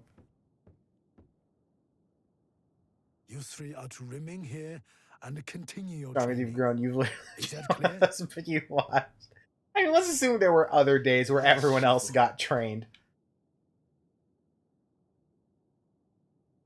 That's out of curiosity. Can we actually change the others' gear right now? No, it is literally just us. Okay. So I guess equip your best gear. You can just use auto-equip. There's really no need to do anything but auto-equip with the exception of, like, 2 characters. Because for the most part, weapons in this armor are just a linear game. Like, I don't think there are many, if any, times where you need to, like, oh, you need the thunder-resistant armor for this fight. Nah, just fucking auto-equip. It's war. Big number better than small number. So, let's head on down over here to the town. And let's fuck them up, again. Because these dudes deserve it.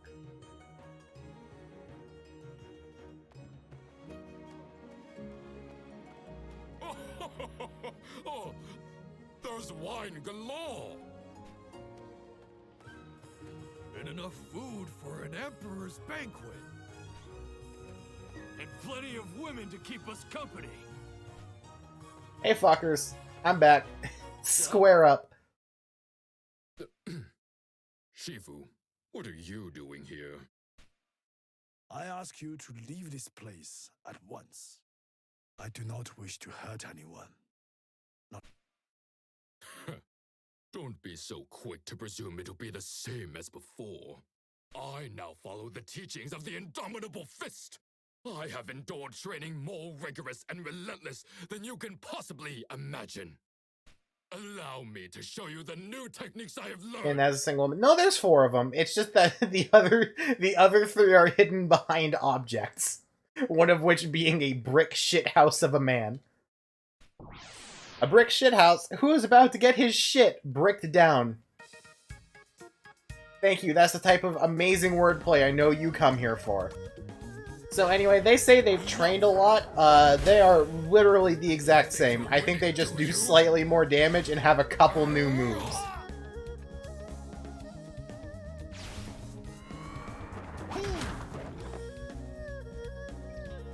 I don't believe it.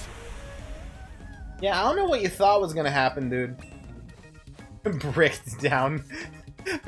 For some reason, that sounds like something that's probably horrendously offensive if I looked up the actual definition. Well, Anyway, hooray. Impossible. How could I lose again? This isn't over, old man. OD1 Lee will put pay to you in that rotting shack you call a school. Mark my words. OD1 Lee, you say? Well, he ain't got shit. That name sounds dumb.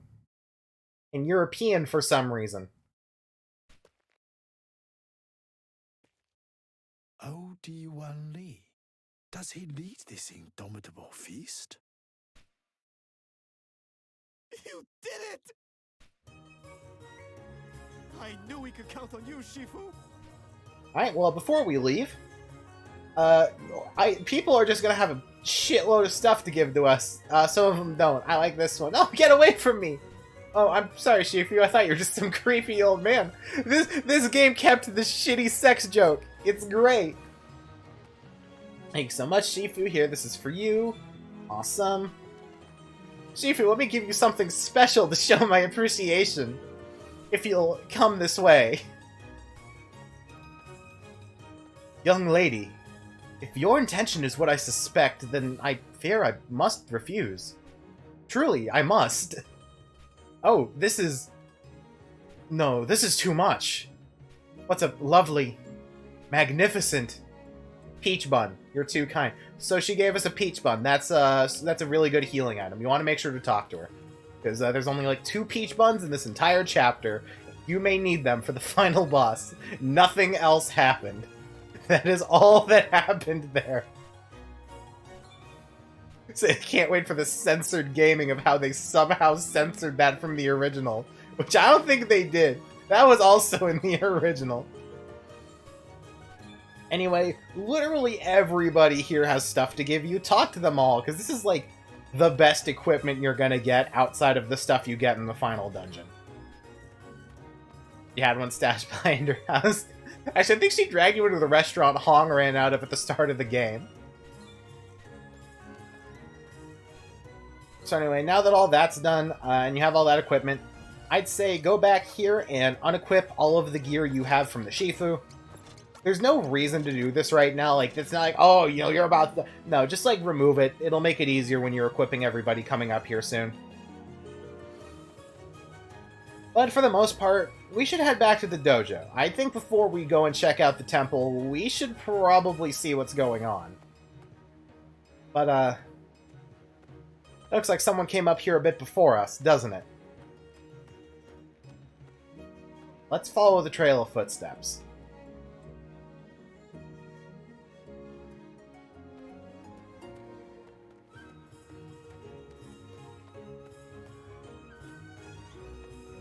Hey, are you all right? What happened? You're back. I'm sorry. While you were away, some men came. Followers of the Indomitable Fist, they said. We did everything we could to fight them off, but there were too many. They were too strong. What about Ying and Hong? They're inside. I'm here now, Lei. I've got you.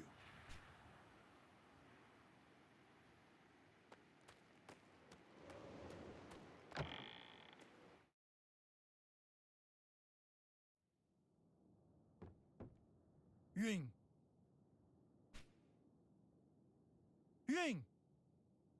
Yun. Yun.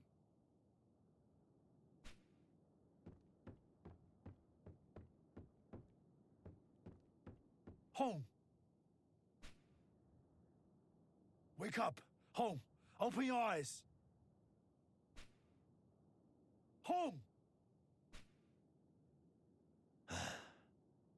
There will be a reckoning. The indomitable fist will answer for their deeds this day.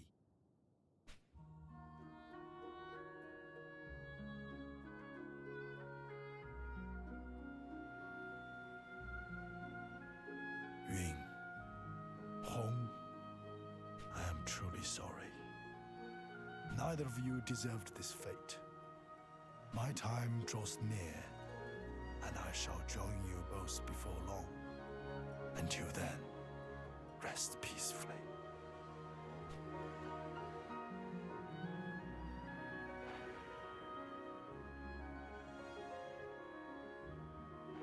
Pay attention. Miss nothing. Observe everything.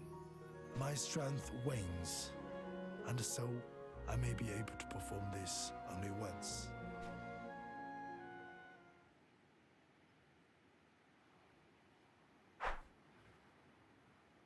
Every breath carefully drawn. Every movement subtle and sudden. The culmination of my life and my art. With mind's eye and open heart. Mark well and learn.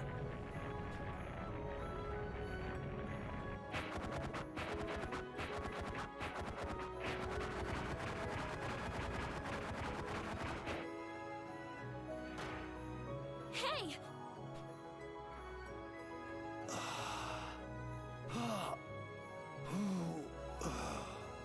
This technique is my greatest secret. Heavenly Peak's descent. Strong as you've become, you cannot yet perform such a complicated attack. Yet perhaps, in welcoming wisdom into your heart and soul, when the time is right, it will be yours to wield.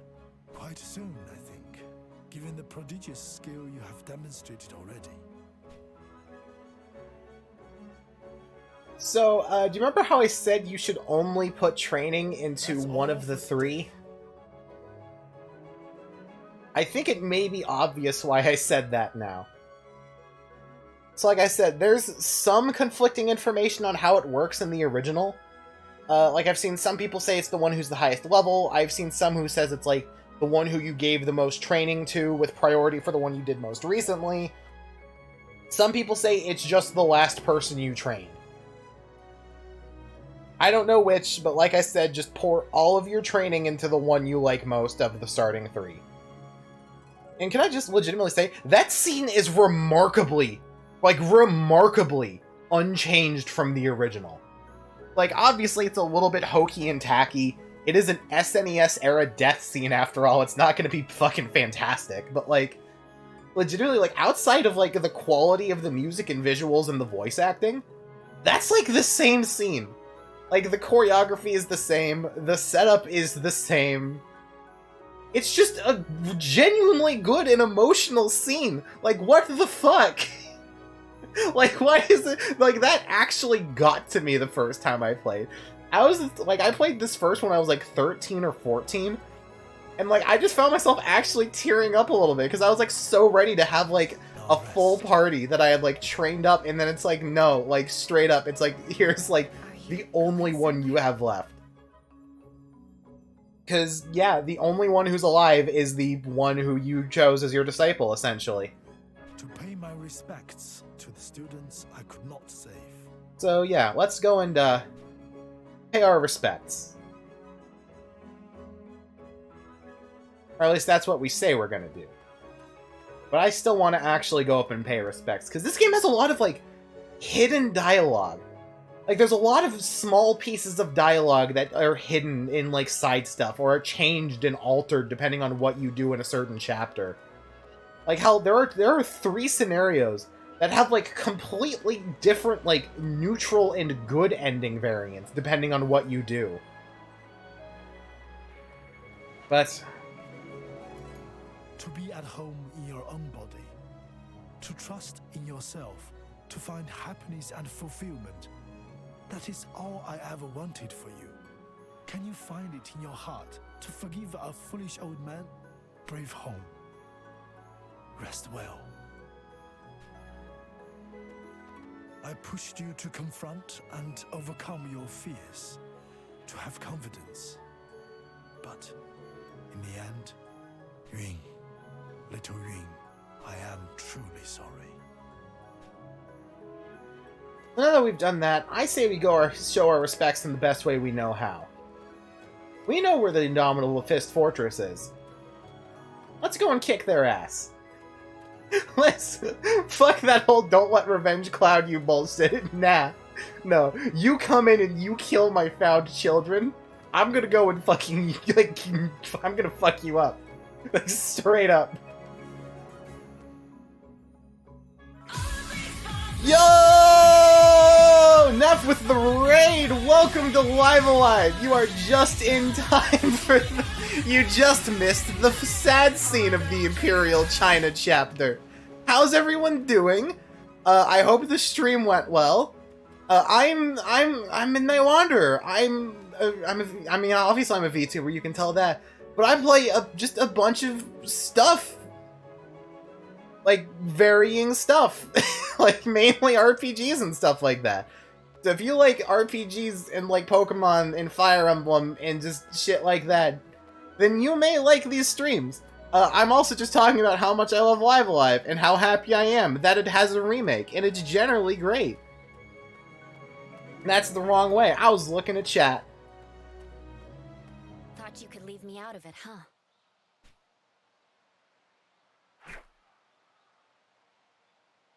I knew you were planning to confront them.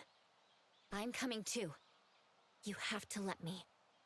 I won't let you pass unless you do. Lay. Very well. I hope you're prepared for what lies ahead. Alright, so anyway, Raiders, to fill you in on the plot you missed, Then, another dojo fucked up and killed some of the students of our kung fu school. So we are going to kill all of them. It's time for some street-style vengeance, baby! Let's go! I don't know why I'm sounding so excited about this. It was a genuinely pretty sad scene for a remake of an SNES game. But yeah, Neff, have a good one. Thank you very much for the raid, and thanks for stopping by. Thanks for saying hi. Hope you enjoy the remainder of your evening/early AM. Too tired to do math. Alright, so welcome to the final dungeon. So, like I said, the stories in this game are really short. Like, we are already in the final dungeon. We have, like, a little under half an hour of gameplay left on this, like, first chapter, and it's been, like, barely 2 hours, and I've been taking things kind of slow and explaining a bunch of stuff. So, yeah. Like, one of my biggest complaints with this remake as a whole is that as much as I love it, as much as I personally am willing to pay for it, assuming this is, like, a straight remake with very little new stuff, this game is not worth $50. Like, straight up, it is like a 25 to 30 hour long game with kinda janky gameplay, with a pretty good and experimental story. Like, it's really good, and like I said, I'm more than willing to pay $50 for this, and I'm very glad that they're, like, actually, like, willing to put it at that price instead of just going, you know, it's gonna be, like, one of our lower price things, like, you know, we don't know if it'll sell well. They're like, no, this is one of our big titles this year. Not $60 big, but pretty close. But, yeah. really shouldn't. Anyway, most of this final dungeon is just going to be beating the shit out of fodder. With the frost which is pretty good. You're going to be getting more XP here, which means you may be able to get the last couple skills for Lei if you haven't gotten them for her yet. I actually don't know for sure if she can learn skills still. I think she can, but I may be incorrect. Like I said, I think you're only able to learn a few. Anyway, no, y'all are going down. Doesn't... you fucked with the Earth and Heart School. You deserve whatever comes next. Those were my boys. You killed that guy from Shenmue whose name I can't remember. The one everyone calls Ryo's pirate boyfriend. And, like, Hong, the best boy.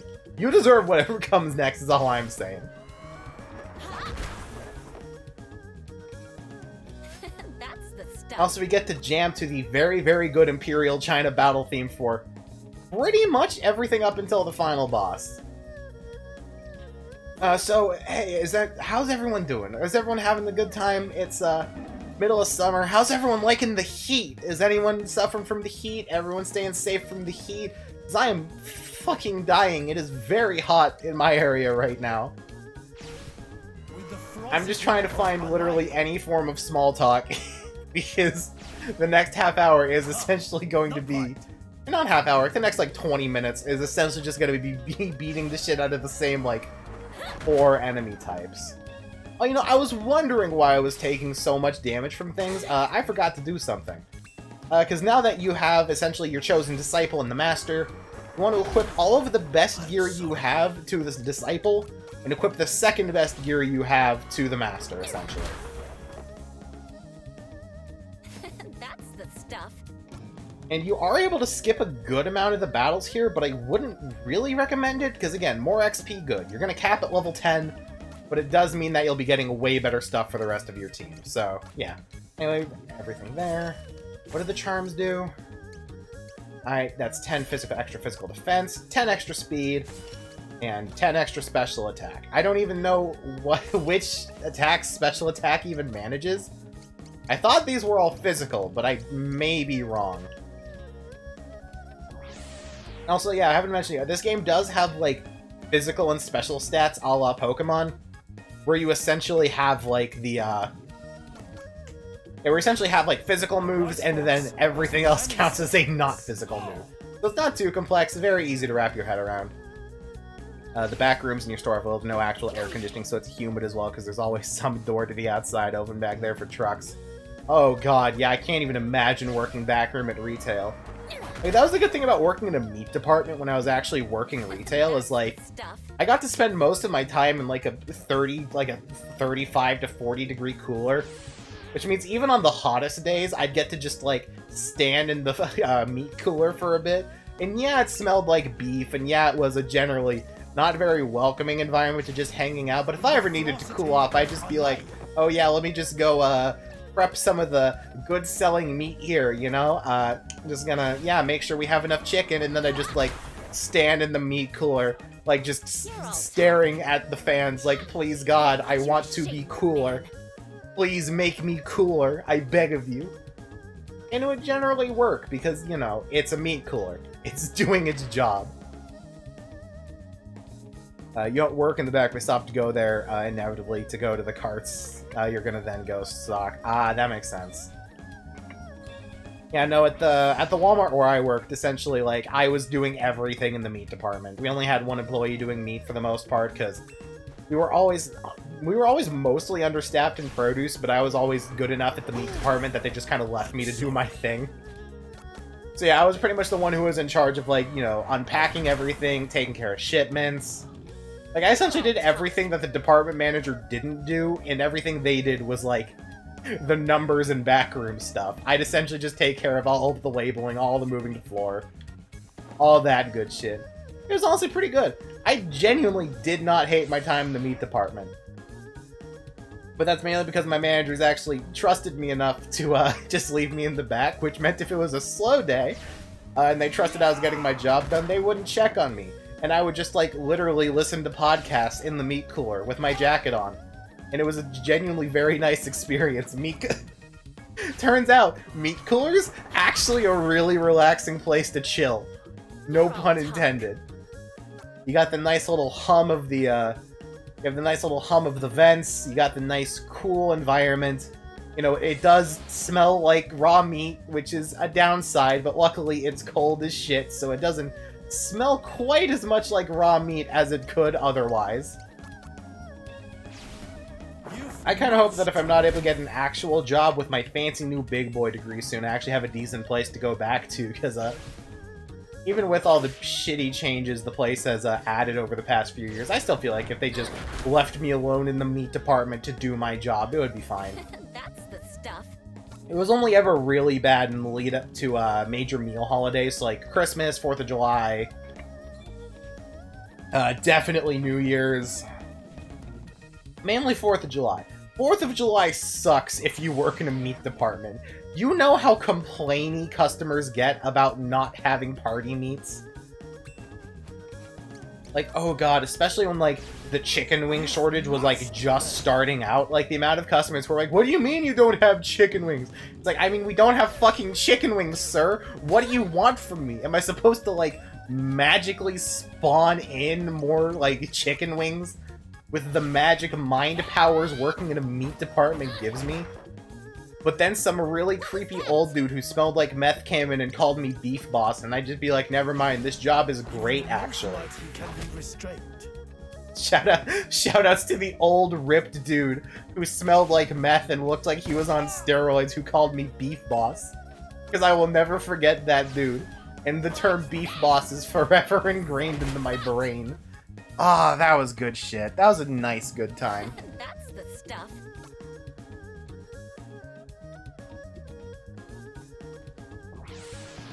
Anyway, if these guys are close enough, they will actually attack you at the same time, so probably try and do that if you actually want to get through this quickly. Like I said, this is less of a final dungeon and more of a massive-ass set piece. How do you know what meth smells like? Pretty suspicious, honestly. Cap. I mean, here's the thing. The dude had no teeth and smelled vaguely of smoke and drugs. I genuinely don't think I'd be able to pick out meth from a selection of scents. It's just like, considering the other context clues, I'm guessing it was meth. Especially because there's a bit of a meth problem in my area that we constantly try to ignore because we're a nice Christian town. No way anyone does any drugs in this nice Mormon-ass, Christian, Puritan-ass town. I mean, you're now obligated to eventually call me Beef Boss. Please do! Because, like, no joke, legitimately, I had the biggest smile on my face for the rest of the day. Because, like, I rarely have customers, like, actually, like, thank me and compliment me for doing something for them. Especially when, like, I don't have anything for them. When they're like, hey, do you have any of this? And I'm like, no, we don't. They're generally just like, oh, that sucks. You know when we're getting any in? And I'd be like, I don't know, probably fucking tomorrow. That's when we get most things in. Because we get daily shipments. And then they just be like, oh, and then leave. But this dude, like, he asked me for, like, 4 separate things, which we didn't have, and I'd, like, go back and check, and I'm like, oh god, this is gonna end with, like, a talk with my manager again, won't it? And he's like, no problem, sorry. He spoke with, like, that's the other thing, is that he spoke with, like, the thickest, like Boston fucking accent I've ever heard. Like, I can't do a Boston accent to save my life, but just imagine this dude sounds like meth head Germa.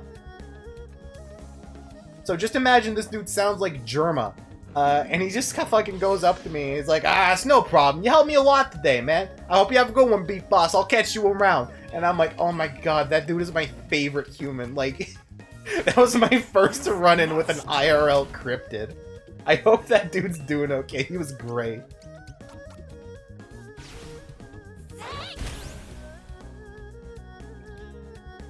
You're all talk. Alright, anyway, I think we're just about there. Yeah, we're here. This guy sounds like Germa. Sometimes this guy sounds like Germa. Thank you, I'm glad somebody caught on to that. So anyway, going into this last room, make sure your team is properly equipped. Which, you probably didn't get any upgrades other than, like, again, maybe a new chest piece. And most stuff you got probably won't be too good. Make sure that your disciple is as completely prepped as they're going to be, because this is going to be what they're going to be wearing into the final chapter.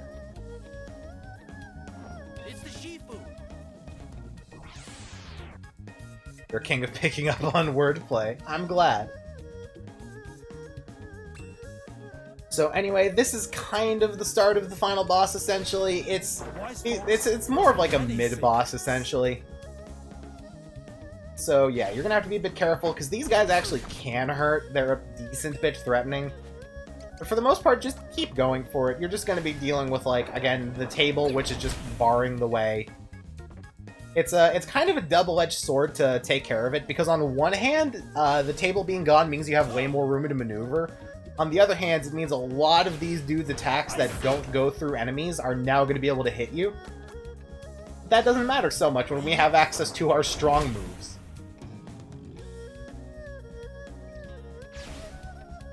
Yeah, Venom Scars kind of hurt, but we'll be fine. Let's just, yeah, perfect. Just keep going for the Master. The Venom kind of sucks, but that's fine. Essentially poison damage. How poison damage over time works in this game is that there's essentially like a global tick, I'm pretty sure. Like, it's not tied to a character's speed, but it's kind of like a global tick. It's like if you spend too much time moving, then it'll still go through all that. But for the most part, you just get to take care of the remaining disciples here. If we could finish this off with a counter, that would be pretty fun. And nice! And that should bring Lei up to level 10? No, not even close. Got a couple final pots before going into the... Oh no, we're not done yet. We're only about halfway through. That's my bad. Maybe we're closer. We just have to kick the shit out of, like, the last couple kung fu dudes and a tiger. Which, if you haven't noticed by now, Wise Fox's Grace is just, like, objectively the best move. This is something you're gonna learn about Live Alive pretty goddamn quick if you play the game, is that, AoE attacks, they are really fucking good. Like, AoE attacks are always good in, like, most games, but AoE attacks in this game are just kind of absurd. Because, like, a lot of them are on the weaker end, but, like, being able to attack multiple things at once is just super generally helpful.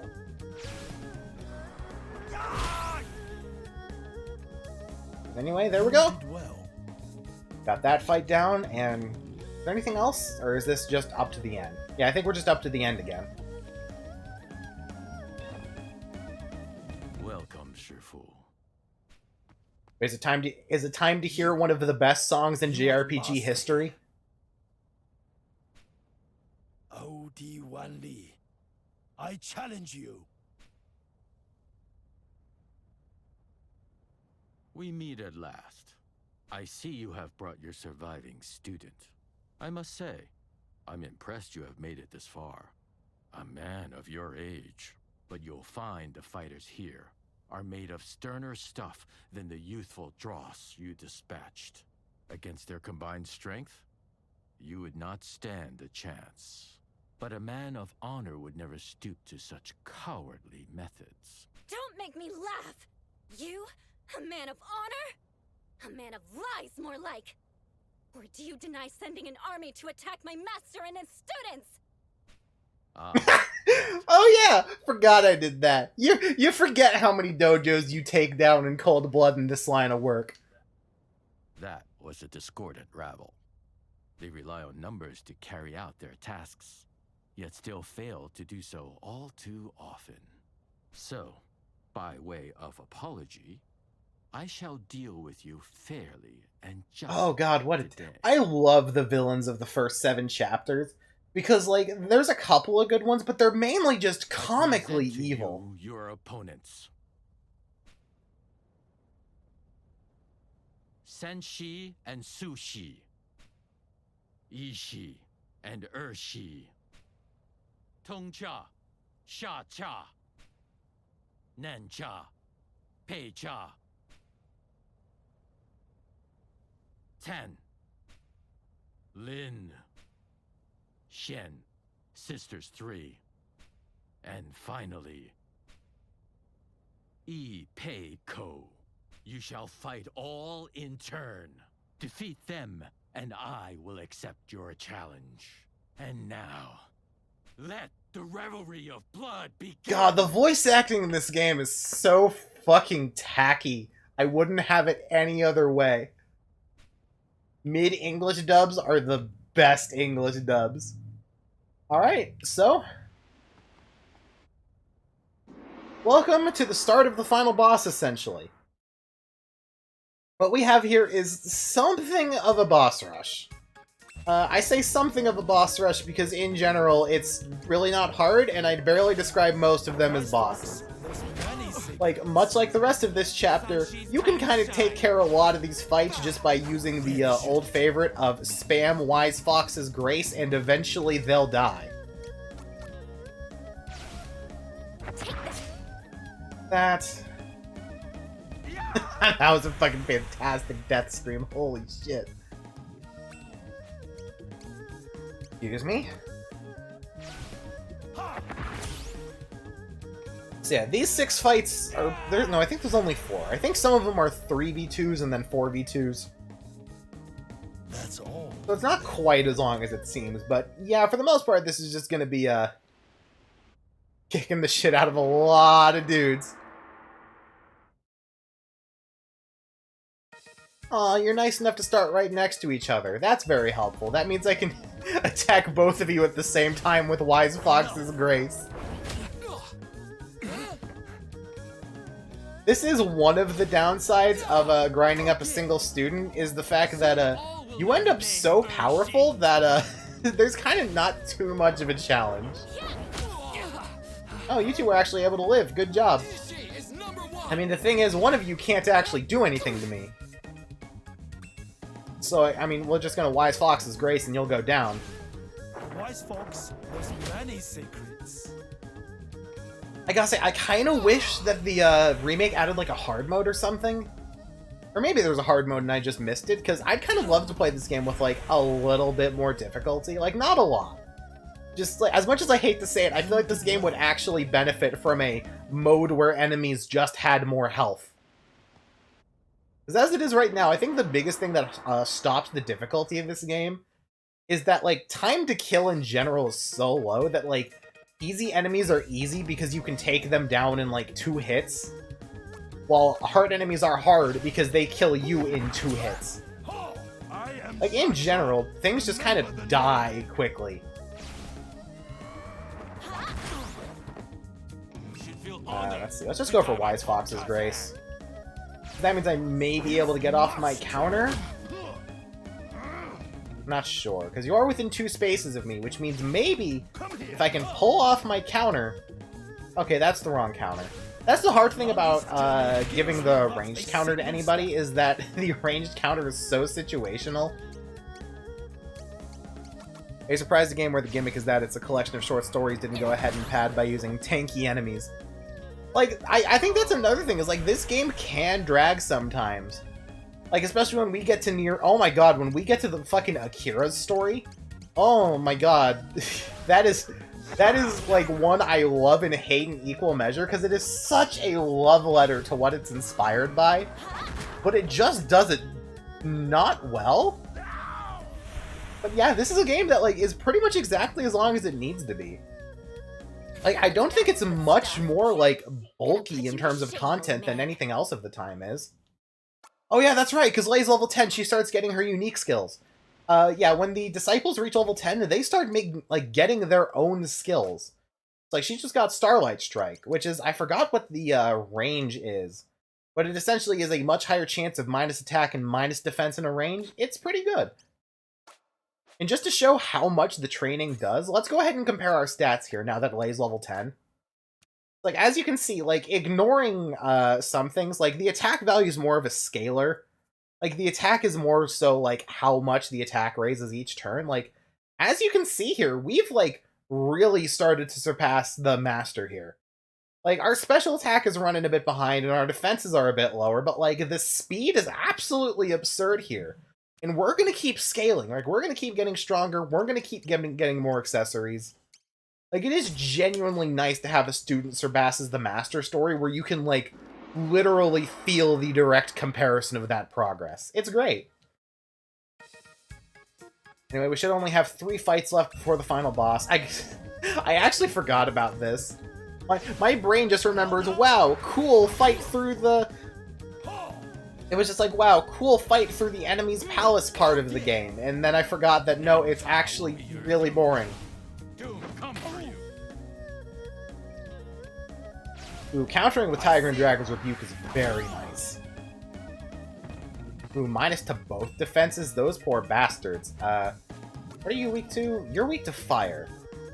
That sucks, because essentially our only access to that, our only access to fire is through items right now, so that's a bit unfortunate. Mainly because I want to save items for later. In time, does that still hit? Fuck, that misses. That's the issue with charge attacks, is that talking is hard. Enemies can just, like, move out of it. Most people are weak to fire. Oh shit, I forgot to mention this while I was talking about the other, I was talking about the benefits of the various disciples. Wow, I'm more tired than I thought. Words are already failing me. But yeah, one of the things I forgot to mention when talking about the disciples is resistances. Lei resists kicks. Hong resists, I believe he either resists strikes or piercing damage. And Yun, for some reason, resists fire. I don't know why he resists fire, but I mean, having something that resists fire is pretty helpful, considering that, if I remember correctly, there's a decent amount of strong enemies in the final chapter that have decently strong stuff.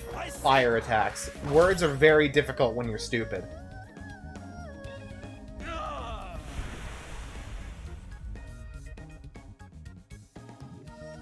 Right. Oh, I was thinking we may actually have to explain what happens when a character runs out of HP on this game. So I'll explain it a bit more in depth soon, but the way this game handles characters running out of HP is actually really cool and interesting in a way I really like. Because essentially it kind of runs on a death-saving throw-esque system, where like when an enemy runs out of, when an ally runs out of HP, they essentially enter a dead state where they can't move, can't attack, and have 0 HP. And you can heal them with, like, there's no dedicated revival move. You can heal them with any healing item, but if they get attacked again in that state, you can't revive them. They are out of the battle. You, like, there is no... Like, actually, I think there are items that bring them back. Like, items that can, like, actually bring them back, but I'm not sure. But how will you fare? Anyway, Odi-Wan Lee's about to be a prick and send 3 people after us when he was talking about a fair fight and all that shit. If you haven't noticed, Odi-Wan Lee may be a bit of a dick. Also, hey look, this is just the 3 Magus sisters. Like, I do love how this is like, pretty much just the 3, like literally look at them. It's the 3 Magus sisters. Like, they don't have the 3 Magus sisters as gimmick. But they're essentially, like, design-wise, yeah, you have, like, the short one, the medium-sized fat one, and the tall one with the braided hair. It's the 3 Magus sisters. Lynn's the name, and killing's my game. I don't know, I just think this game is cute. Can I hit you with Kingfisher's Tantrum? I can. I, Shen, will be the one to defeat. Watch this! Bye. Oh, god damn it. That was a bad time to miss. What was that? I think it may be time to, yeah, I think it may be time to have a better showing of what happens when you die. But we did get that stun off. And I think we bound the hands of the one in the top right.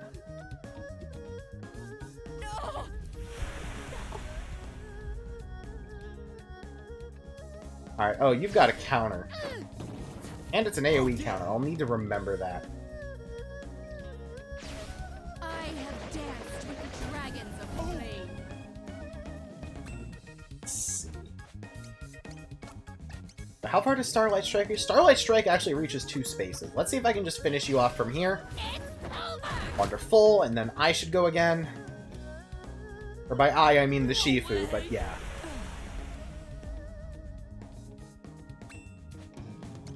How much HP do you have? You've got 43, so I should be able to take you down with anything, essentially. Let's go for Lion's Dismissal, though, because I think that'll do the most. If not, maybe slightly less than Tiger. But nice! Or not Tiger. The AO... I'm just going to call it the AoE one. I can't remember the name of any of these. And with that, we also get the Dragon Attire. Which, let's just take a moment and equip that to Lei. And move the other stuff over there. Impressed? You've put on quite a show, Shifu. It has been too long since you faced a proper opponent. Enjoy it, Pei Ko. Alright, here we go. We got the last one here. So just start off with a Tiger and Dragon's Rebuke. As you can see, he resists pretty much all of the physical elements. So he's going to be a bit to take down. But I remember he doesn't resist one of the physical types, I'm pretty sure. Which one doesn't he resist? Because if not, I can just hit him with some elemental items, honestly. I think I have a decent few saved up. That's right, it's grappling. In other words, he doesn't resist the best move we have. Which is, you know, I'm going to call that his problem. But in general, yeah. Let's see, what items do I have? I have the Fushi Feather and the Bottle Gourd. Okay, the Bottle Gourd is the Drain and Restore. Do I not have anything that can, like, do really good healing? Oh, well, let's use the Red Bean Bun here. I don't think your items carry over to the final chapter, so use them now. Items are actually really good in this game. A lot of the items you can get in this game will do, like, really good jobs of, like, raising your stats. And a lot of healing items are also AoE, so don't skimp on items. Items are stupidly helpful. Anyway, this fight is generally just gonna take a brief bit here. Especially because, damn, this dude fast, though. Yeah, not quite. Flesh is no much. Yeah, stop pushing me one space away, dude. It's not easy.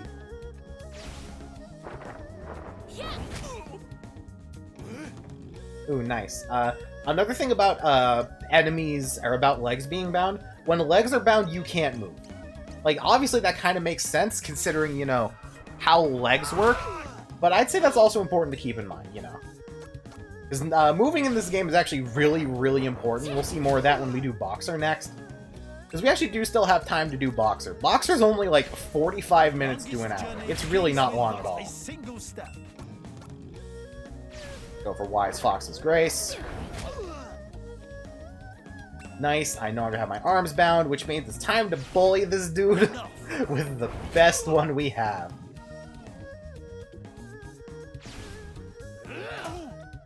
What's this now? And is that it? That's it? Forgive me, Master Lee. With that, we've taken down all of the masters of the Indomitable Fist technique. Except for one. So yeah, again, before you go into this fight, one last check and make sure you have everything equipped to who you want it to be. Check to make sure you've equipped all the accessories. Save up. It's time to fight the first of many final bosses. No, I lied. Oh no, they actually help him, I think. Come on, play the music. Play the music. Forgive me, but I neglected to introduce Soju and Menju, my elite guard. Trained assassins who shadow my every step. I dare say, they would have a fighting chance against me, were they to grow ambitious. Thus do I keep them close, that I must remain on guard every moment. We of the Indomitable Fist eschew such things as trust and camaraderie. Oh no, they don't have the power of friendship on their side. That's bad. Or good for us, actually, because we have the power of found family. Attachments bind lesser men and prevent them from attaining true power. Lei, I will handle the assassins, and you, my disciple, you will fight OD1 Lee. You're leaving Lee to me? Lee's intent from the first has been to wear us down, bit. Shame he didn't know about the regenerating HP. He knows my strengths will not last, but he does not know your potential. Remember, your comrades laid to rest atop Mount Aspiration, and my final gift to you, my final teaching.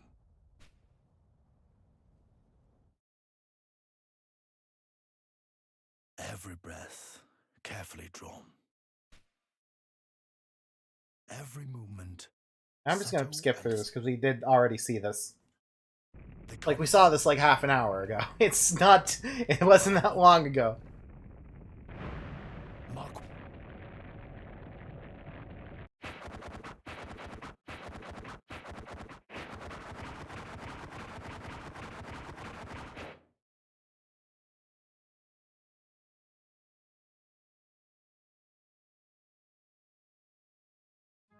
I remember.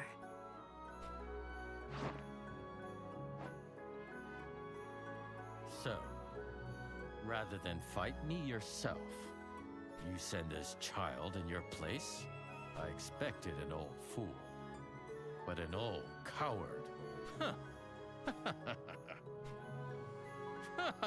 Oh god, he can't laugh for shit. I love the voice acting. Wouldn't be so quick to laugh if I were you. We'll see who's still standing when all's said and done. So tell me, child, are you so eager to die?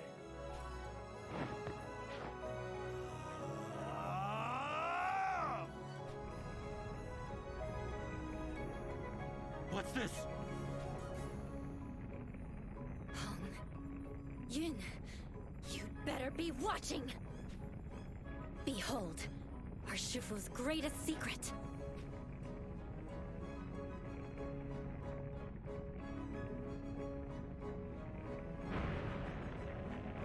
A desperate bluff. Heavenly Peak's descent! Okay, so we don't get to hear the music I was thinking of, but we do get to listen to Megalomania! Fuck yeah! So, ladies and gentlemen, I present to you the most iconic boss theme in video game history you may not have ever heard.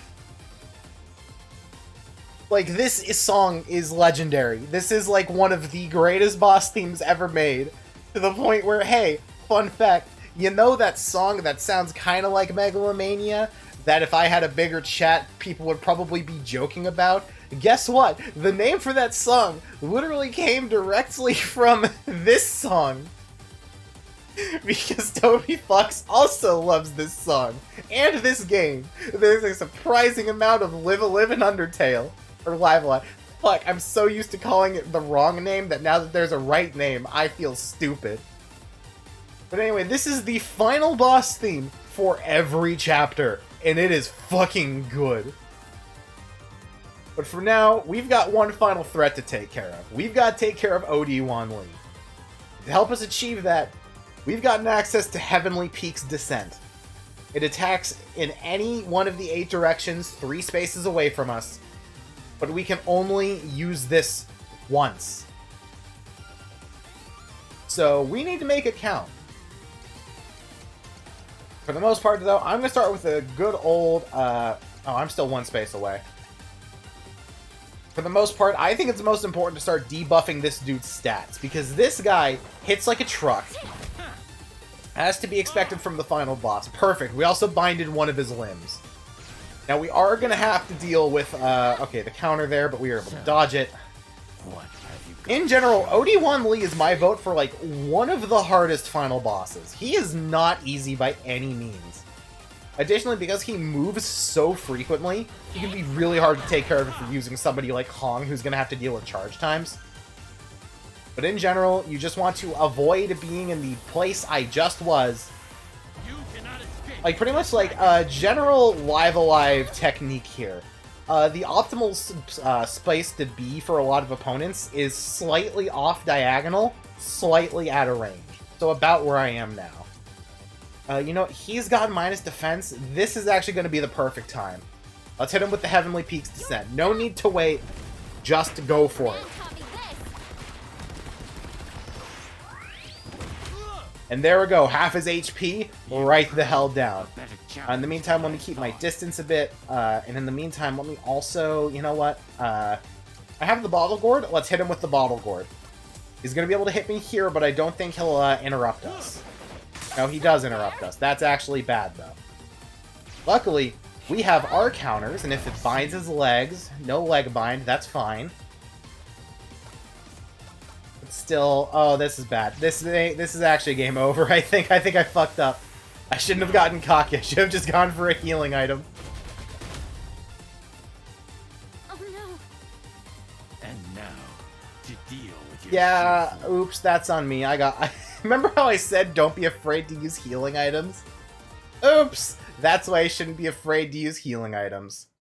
And so it was that the Shifu and his art faded from memory and were forever. So most of the time if you lose during a final boss, you get a bad ending. We got a bad... Let's pretend I was doing this to show off the bad ending. And not because I'm stupid. But also, that's why I recommended saving. Luckily, this game added autosaves, which is good, because it essentially means it's going to give you a little bit of a checkpoint before you do stupid shit. So you can actually, like, you know, figure out bosses' weaknesses. And luckily, another fantastic addition to the remake. You hold down ZR, and you get to skip cutscenes. And then you get to jam the fuck out the Megalomania again.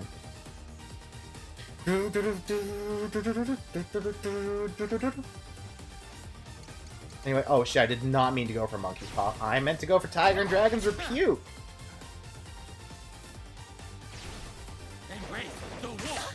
Alright, that's a not fantastic place to be. I should move one to the right and then pop a healing item. Yeah, I'm not in a perfect diagonal, so this should be good. Yeah, let's just go for the red bean bun. No need to go for the other pork buns yet, in case items do carry over. I don't think they do. I don't remember them carrying over. But this also boosts our stats in a very good way. If I can get a lucky defense down from this. No, but that is lowered accuracy. That's also fantastic.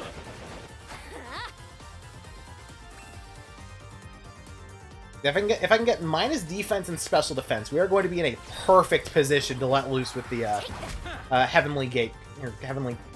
We're gonna... With the super move. With the super strong fuck you move.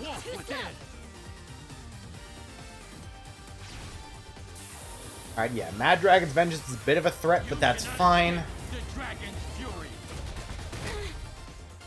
This is another reason I like Leia specifically for this fight, because this dude has so many moves that push you back. Like, if you get hit, then you just have, like, a literal perfect setup to let loose a Kingfisher's Tantrum, and it still does good damage, even to him. Anyway, yeah, you're starting to take... You're starting to close in on me. Let me go for the pork bun here, just because I have more, like, pork buns than red bean buns. If I use that, that'll boost all my stats. And because you're so goddamn huge... You're done! The old man taught me this! Boom, not quite as much as last time, but that's fine. You proved a better challenge than I thought. Hit him with the Serpent Strike. Thank you, counters. I see what your master saw in you. Let's finish this off our way. Actually, I don't think this will kill. Oh my god, it literally didn't kill by 2 HP. I take 2.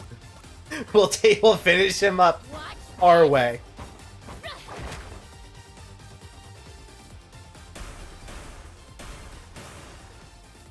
Bested by this weakling.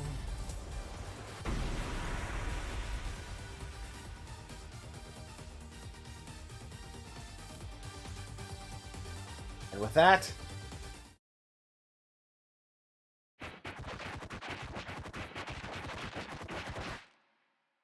Obi-Wan Lee is defeated.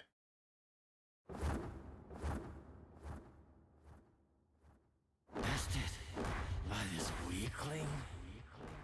This cannot be.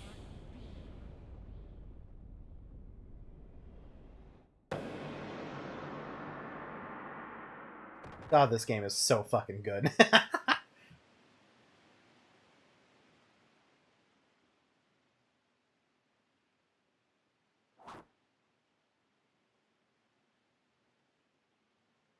Shifu!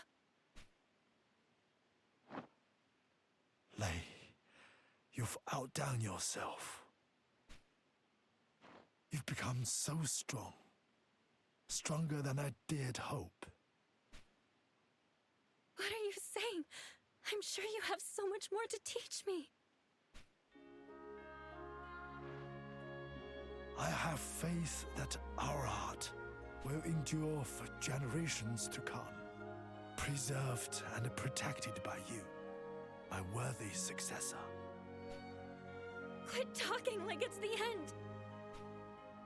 Listen, I am old, too old. That I have lived so long is a miracle indeed. In guiding you on this path, I found renewed purpose for a time. Lei, you have passion and dedication like no other. If you take but one thing to heart, then let it be this. There is strength in kindness. Do not be afraid to show it. I know. I know. Well then, it's time for me to go and tell Yun and Hong just how much you've grown.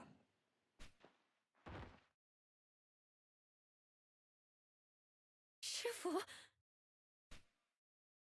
Shifu!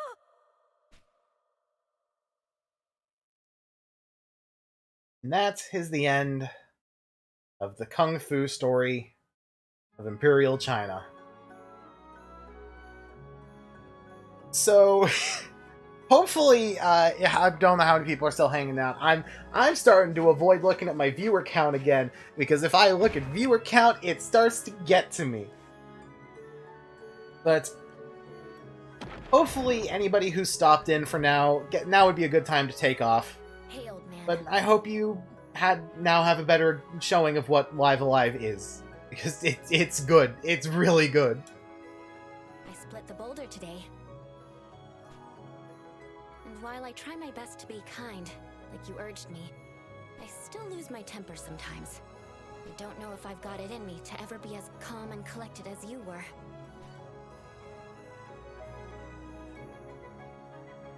But I won't give up. One day they'll praise my bleeding heart even more than yours. You'd like that, wouldn't you?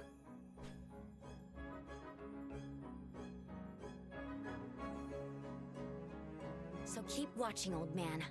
That goes for you too, Yun. And Hong. I will carry on our legacy. Yeah, because remember, all of that character stuff at the end with Lei, keep in mind, I will be the there are Shifu. 2 other disciples that have their own unique morals and messages. The plot itself is the same. You'll still end up with the other 2 dying and yours living. You'll still end up, going and taking all of them down. You'll still end up with the final showdown between your disciple and Odiwan Lee. But, I'm pretty sure if it's Yun, he says to be more, you've grown so much, you're now powerful, more powerful than me. You truly became my most worthy successor, and Hong is like, yeah, I always knew you had the potential, and I hope now you see the potential in yourself. And it's great. And we now have a new master of the Earth and Fist style.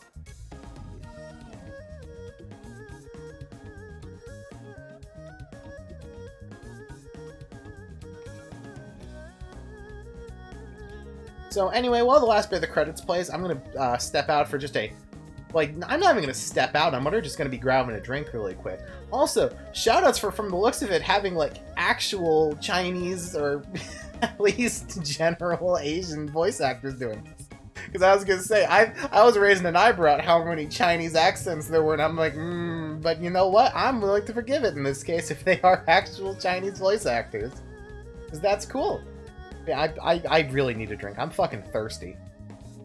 But, luckily, my fridge is literally directly on the couch.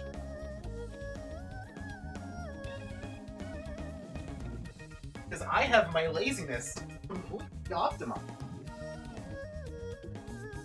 By completely optimized, I mean it's not optimized at all, but it's close enough.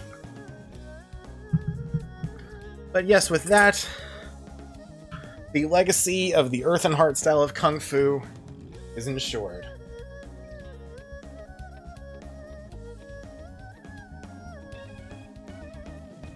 Dun, dun, dun, dun, dun, dun, dun.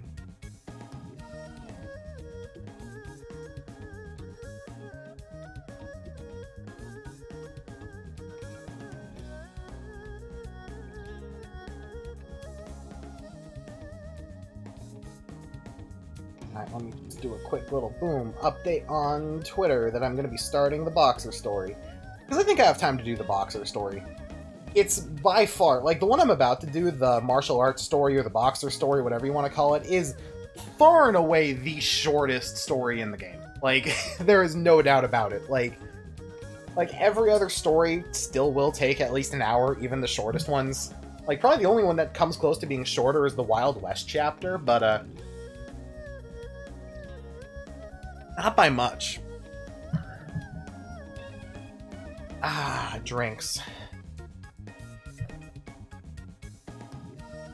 Anyway, I'm actually going to skip the rest of the credits here, because we'll see the credits way more times, and for the most part, it is essentially just going to keep being a rundown until the end of the credits.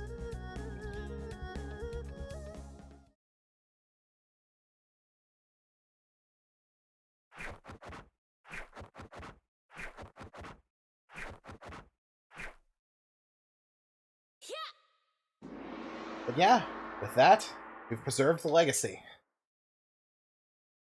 And have finished the first of the main 7 stories.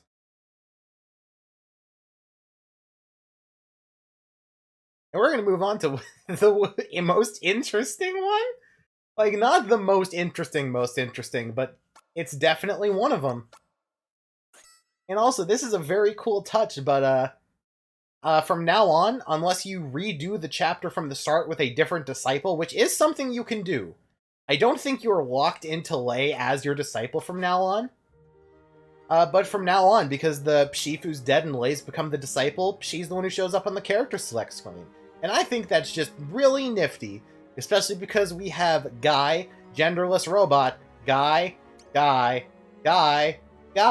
which means Lei is the only option for a female protagonist, which I'm not saying that is some type of massive complaint, I just thought it would be cool.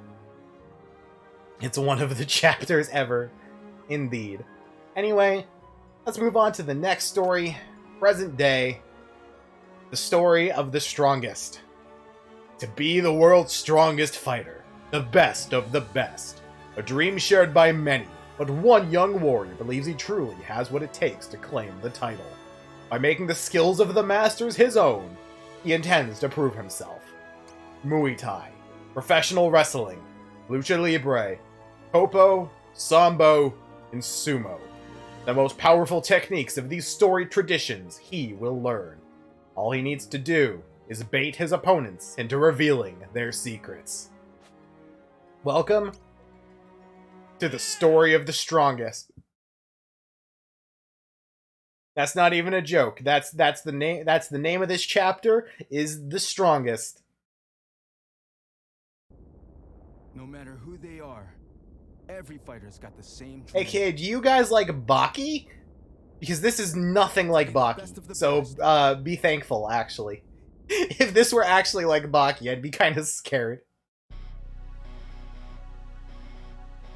But it does actually take some, I guess. It's more general, just like... Again, if you haven't noticed yet already from the fact that the Imperial China story had every Kung Fu movie trope, like I said, each of these stories wears their inspiration on their sleeve, and the theme for this one is Underground Martial Arts Tournament Series. Put my skills to the test.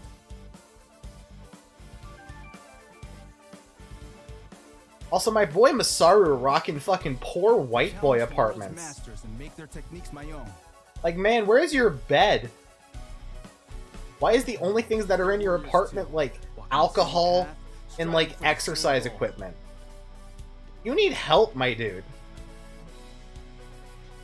Heirs to traditions and keepers of knowledge.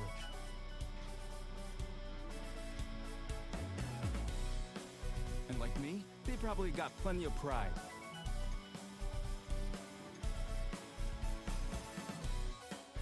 They'll not give up their secrets without a fight.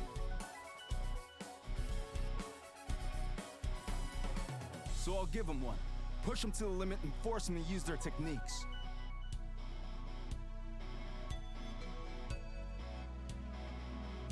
And when they do, I'll be ready. I'll see everything.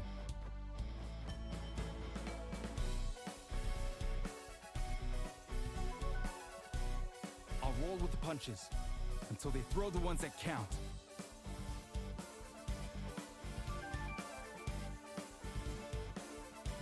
This is the story of Masaru Takahara.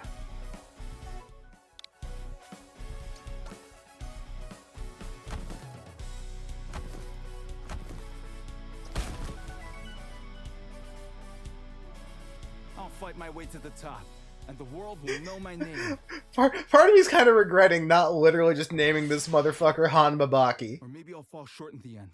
But hey, only one way to find out. So the structure of this chapter is interesting, which is something I'm going to be saying about a lot of the chapters, but this one in particular I think is the most interesting.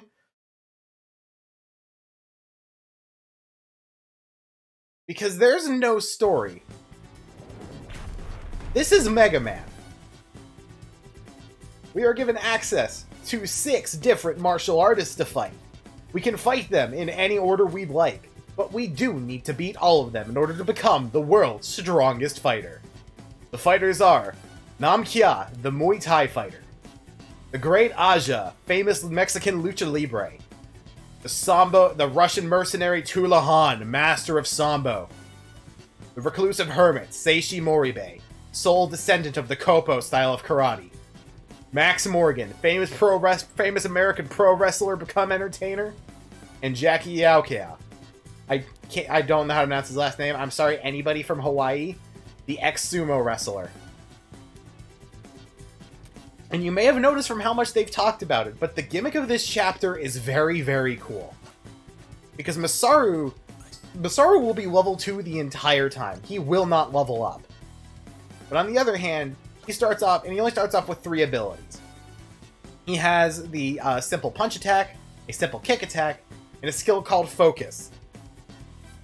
Which is admittedly probably the best technique in the game. It's fucking fantastic. It's great. It's literally only outpaced by another skill that is literally limited to one character or one boss fight and the very end of the very final chapter after you beat that character's super boss. But yeah, you have the option to fight each of these in any order you like, and each fighter has 2 different abilities that they'll use. If they use that ability on you, you will learn that ability, and you will be able to use it yourself. So, let's start off by taking on Seishi Moribe. Do not underestimate this practitioner of the ancient Japanese martial art of Kopo.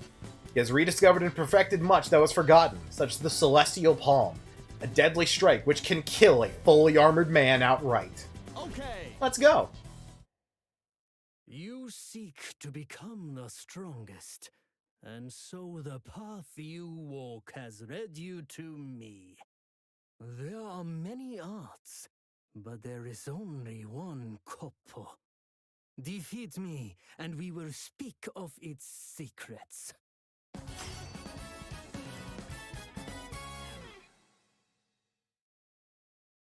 So, this is the first martial artist, Seishi Moribe. I'm going to start this off by doing what you should do at the start of literally every single fight when you have Masaru in your party, and use Focus. Focus as a move will heal a small amount of your HP, get rid of any debuffs you've acquired, and buff all of your stats a small amount. It's really good. And to start this fight, you kind of want to just be waiting at a diagonal from him, I'm pretty sure. Like, a diagonal that's not in melee range. Come on, you want to hit me? Perfect, because his first move is Celestial Palm. Celestial Palm is a decently powerful fist strike that massively lowers attack and defenses. It's probably the single best move to start off learning, solely because it is so helpful. Once you've done that, you want to retreat to a safe distance, use focus, get rid of the debuffs he's given you. And I believe his other move is a counter, but I may be wrong. There we go. It's not a counter, it's just a ranged attack. The second move he'll teach you is Fleetfoot, which is a ranged attack. I don't think there's much more special about it. It's a ranged kick move. So now that we've done that, let's give him a taste of his own medicine.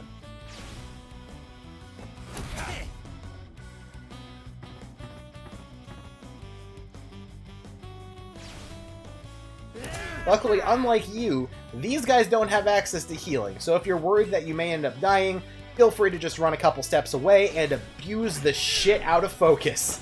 Because once again, it is one of the best skills in the game.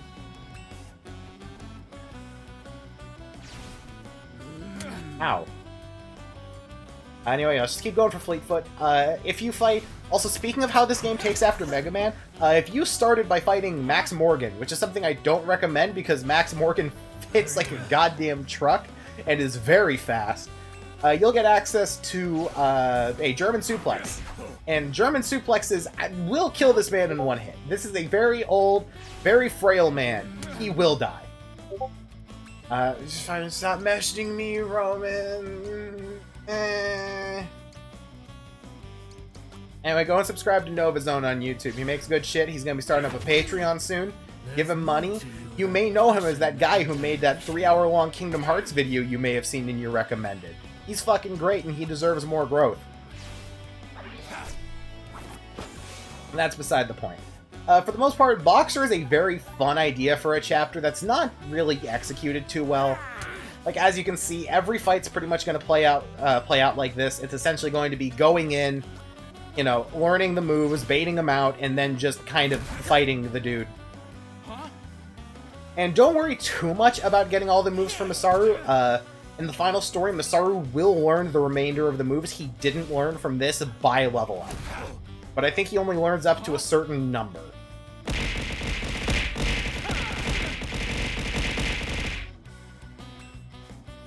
He unfortunately does not learn the ultimate skill, throwing a bunch of stuff at a VTuber. Unfortunately, that's only in the hands of you guys, the true strongest fighter known as chat.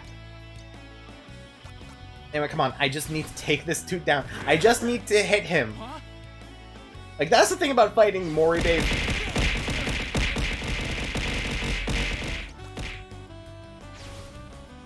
As I was saying, that's the thing about fighting Moribei first, is that I think Celestial Palm is the best first move to get, and he's one of the easiest fighters to take down.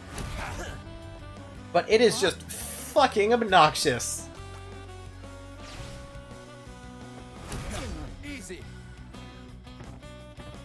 And you need to watch out for when fighters get low on HP. When fighters get low on HP, they'll have a tendency to break out much more powerful moves. On the other hand, I don't think Moribei has any of those moves. Ow. Body in pain. But, there we go. First fighter down already. Seishi Moribei down. First 2 techniques acquired.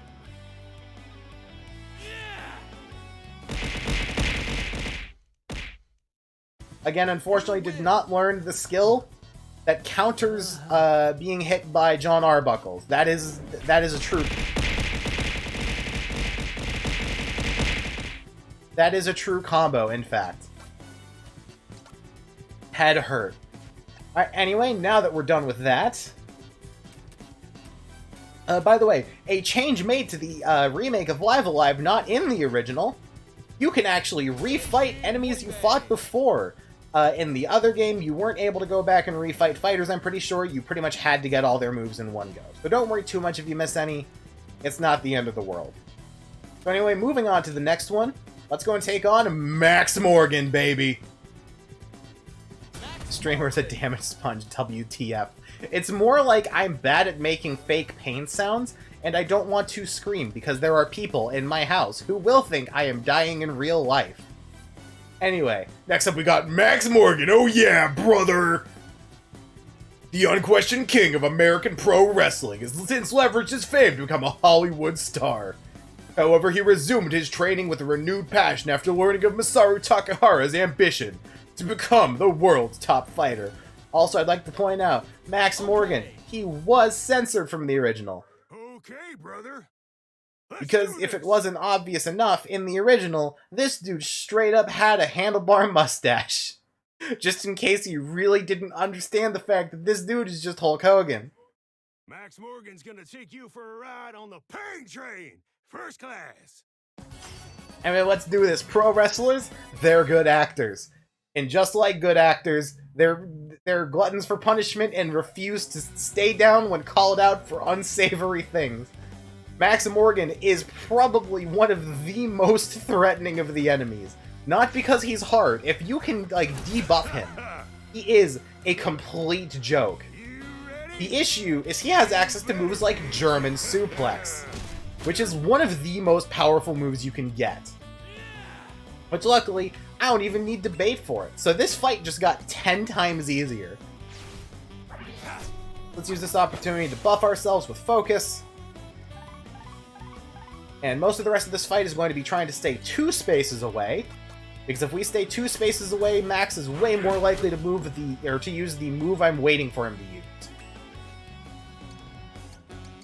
In the meantime, let me just keep on going for Fleetfoots.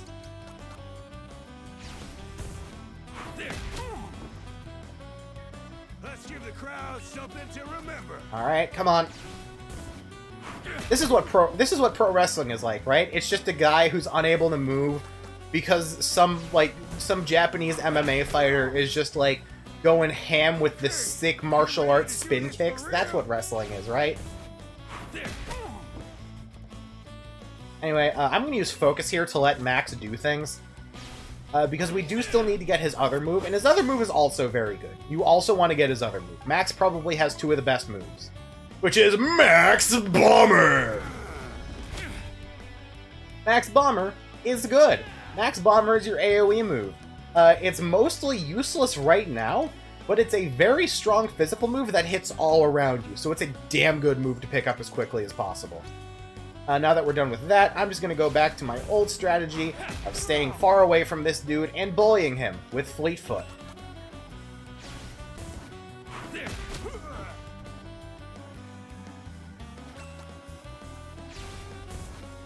Alright, one more turn.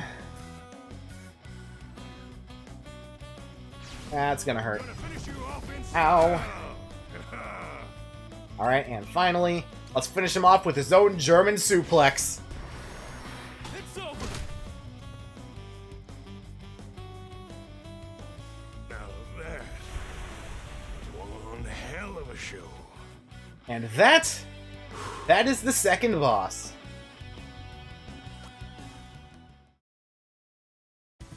You win. Gotta hand it to you, kid. That was a Max Morgan level performance.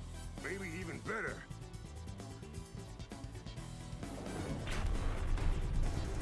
Alright, and now that we're done with that, let me do one more save, just because saving is nice. Luckily, I don't think losing fights leads back to a save. I think losing fights just leads to a rematch. Anyway, next up on the list of fighters I want to take care of is Namkiat. Blessed with a surprising... I'm so assuming that means surprising. I think they fucked up and that's a typo. Blessed with surprising agility and flexibility, this young man trained day and night, that he might transform his body into the perfect weapon and become a Muay Thai champion. Those who have faced him in the ring often speak of his divine right foot, with which he can deliver a blindingly fast knockout blow. Okay. You must be tired, having come all the way from Japan. Don't worry, I'll end it quick. You won't even have a chance to lay a finger Was that a on me. message I just got? Oh, okay. Anyway, let's go! So Namkiat is probably the other one I'd recommend starting with if you didn't start with Moribe, just because he's not too hard to take down with your basic setup.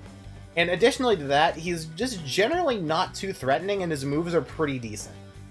The gimmick with Namkiat's moves is that they're moves that can both be used as attacks and as counters. Like, for example, we're about to be hit by Luke Pajama Kit, which is a 3-hit move that pushes the enemy away. That is such a good move if you get this and Fleetfoot at the same time. Because it essentially turns the entire fight against him into a game of, like, keep him away, and then when he comes close, like, when the enemy comes close to you, you'll just knock them back. But now, there is still one more move to pick up from this dude, and I'm going to see if I can play this in a smart way. Yeah, low kick will be fine.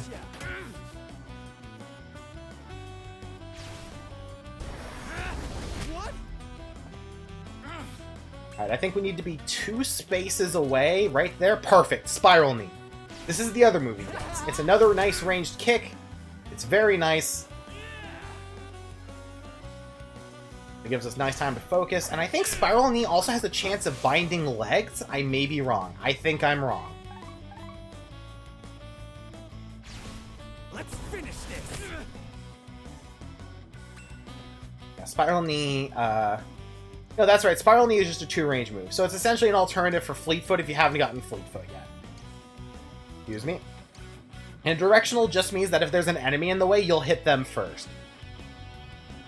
So, for example, you can technically also attack in melee range, acting as a slightly stronger equivalent of rolling wheel kick, if something is in one of the moves adjacent to you and in one space behind that.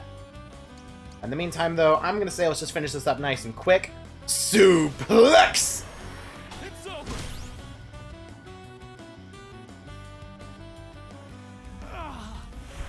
Down for the count. And that's the third fighter down.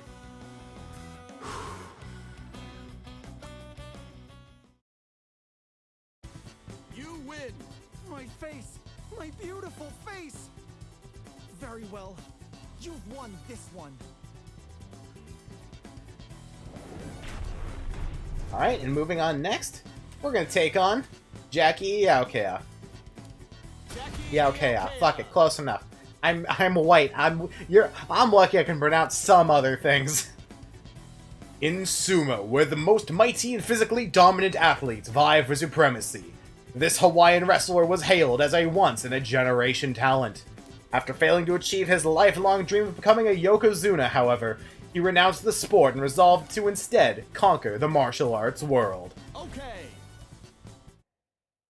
Oh, looking for a fight? Ha! Bring it on! I've never lost to a man of Japan! And if you think a sumo's all brawn and no finesse, you're in for a wake. That's good. I've watched Hinamaru Sumo. I know that. Go and read Hinamaru Sumo. It is shockingly better than you'd expect from being the sumo manga. Anime's pretty decent too. OP's fucking slap. Anyway, Jackie's one of the harder ones to take on, but I'd still recommend doing him in the middle just because his other moves can be really helpful for the last fights. Because first of all is Mono Toss. This is a move that acts as both an attack and as a counter. It missed there, but if it hits, it has a chance of binding arms, and it also, I think, repositions the opponent? In other words, it's another very good move that acts as a counter. Seize is something to look out for. It's not one of his damaging moves, but you still gotta be careful, because it does a lot of damage. You want to use Mono Toss, again, as a counter? That it? Yeah, Jackie's kind of a pain to get the moves from. The other ones aren't too hard. Alright, let's just go for the kicks for the good damage. We're doing this for real? Fine Perfect, by now me. please hit. I'm stronger than in all the God damn it. Okay, come on. Come on, bud.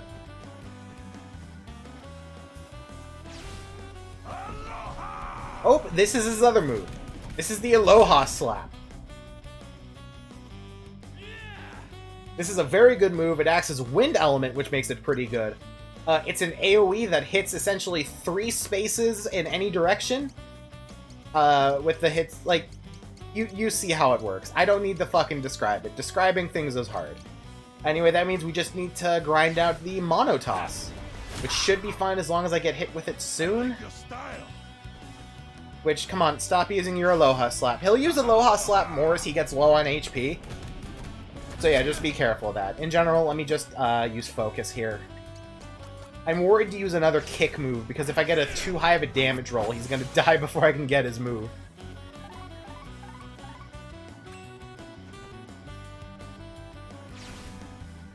Oh god. Yeah, that's why... Fuck. Ah. That's why Seize is dangerous. Remember how I said Jackie's dangerous if you get unlucky? Yeah, that's why. But anyway, here's what happens if you lose. You lose. Thanks for the match. Don't beat yourself up too much. You never had a chance against a real Yokozuna. Anyway, yeah, then you just get a game over. But luckily, because this game is nicer than the original, it has an autosave every time you finish a fight, so you literally just get to reload and try again. It's nice. I really... Like, Masaru's story is either a very nice little boss rush style story, or it's a pain in the ass because they refuse to use the moves you want them to use, and you just end up fucking waiting there for literally 10 minutes. Like, when I was playing the game, like, a couple months back to refresh my memory before the remake came out, I forgot how annoying this story could be, solely just because it could take so fucking long for them to do anything. But anyway, come on, I just need your stats to be lowered. Come on, hit Monotoss, hit Monotoss. Motherfucker, I just want Monotoss to hit. Well, let's just use Focus, we'll be fine. And just grind out time down here.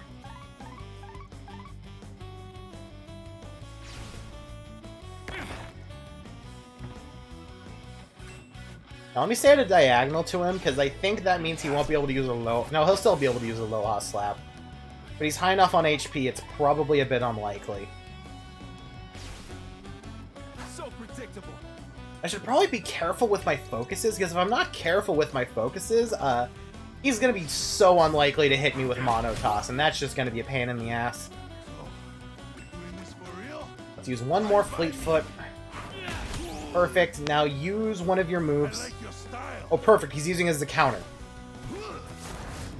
God damn it! Come on, just hit with Monotoss. Perfect. So yeah, Monotoss has a chance of binding arms, as I mentioned. Other than that, not too bad. Let's just use Focus. Please use Aloha Slap. Which you should, because I don't think you have any other ranged moves.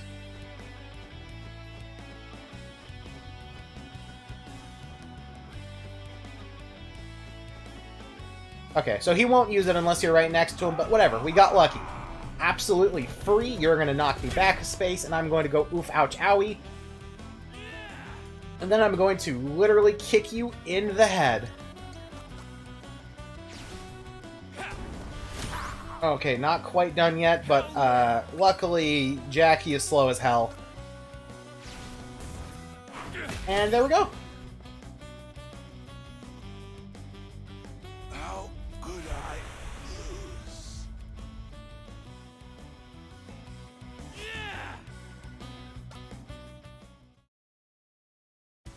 You win. Oh boy, that stings. But you got me. Put on a little weight, and you might have a shot at making Yokozuna. Okay, so we're down to our last two fighters. For the first one, I'm going to take on the Great Aja. This famed Japanese wrestler mastered the moves of the legendary luchador heel El Rudo. While his skills are impressive, his willingness to bend the rules and maim his opponents has led some to call him the Angel of Death. Also, I love this dude's intro. Well, if it isn't the mother himself. Just, I love how they censored it. It's great. Want to learn a trick? I think the fan translation of the SNES version made it tamer. It's like really funny. But anyways, welcome to the next fight. This is probably out of the six the one I'd call the most threatening. Like him, Jackie, and Max are the three that can really screw you up if you're not careful. What makes this guy so terrifying is the fact that he has a lot of powerful moves that hit from a range. And also, for some reason that the gods can't figure out, he has a move that can fucking poison you. I don't think that's allowed in a fair fist fight. But anyway, we're looking for him to use two moves. We're looking for Frankensteiner and Tornado Press. They're both very powerful, and you have to be careful waiting for both of them. And I don't remember the ranges where Tornado Spin hits. Tornado Press. By the way, he's using Frankensteiner. Frankensteiner is a very hit-or-miss skill, which made this fight very annoying in the SNES version, because it's essentially high jump kick from Pokemon. It is a very, very damaging move of a relatively rare damage type that like a lot of enemies are weak to. But on the other hand, if he misses it, he takes like half of his health in damage. Which, as you saw, that means if we're not able to get hit by it, we're probably gonna lose it. Luckily, we still get Tornado Press, which is a decently powerful, very long-range move. And that's just good shit, you know? Now let's just top ourselves off, get within melee range, and start baiting for another Frankensteiner. Perfect, don't miss. Perfect. So I forgot what you're weak to, but one more hit should take you down. You're weak to kicks? Okay, well then yeah, you should go down to a single Fleet Foot. Boom! And that's the 5th fighter down.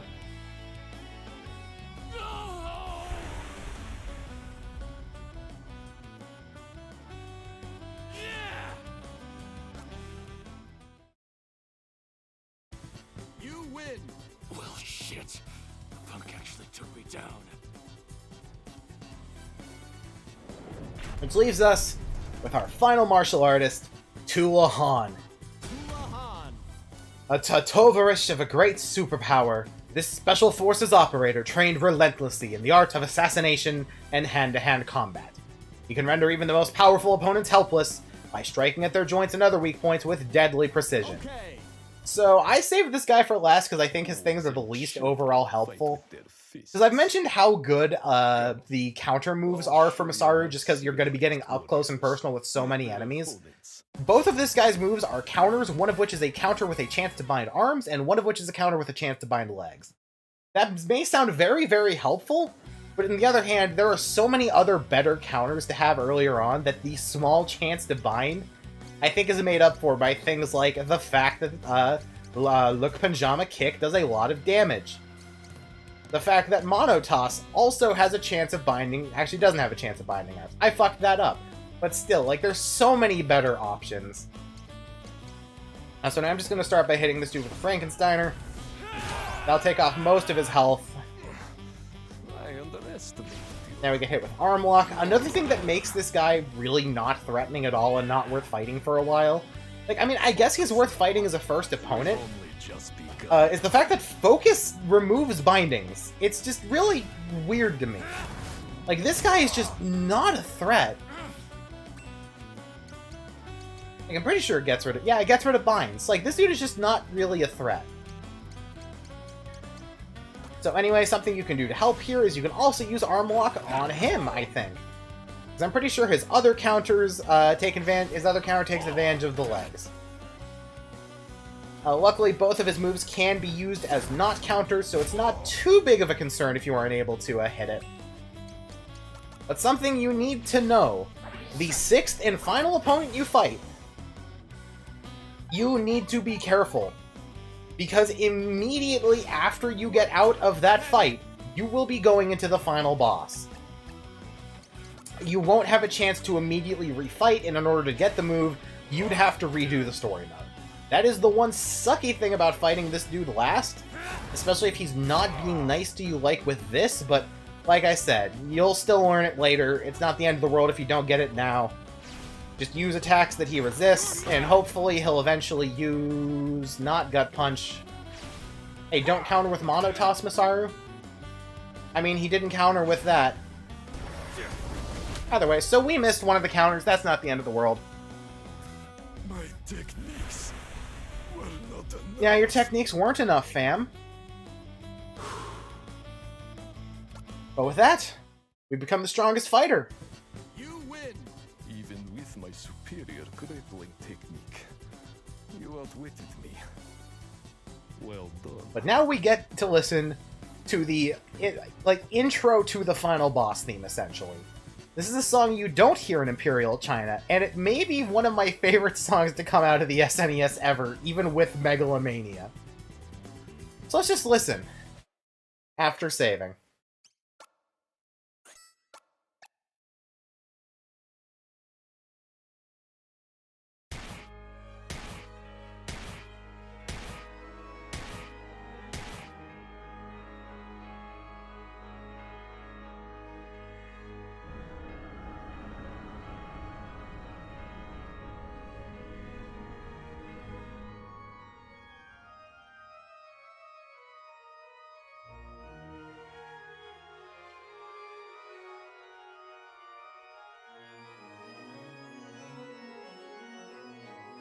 Mercy will be your undoing.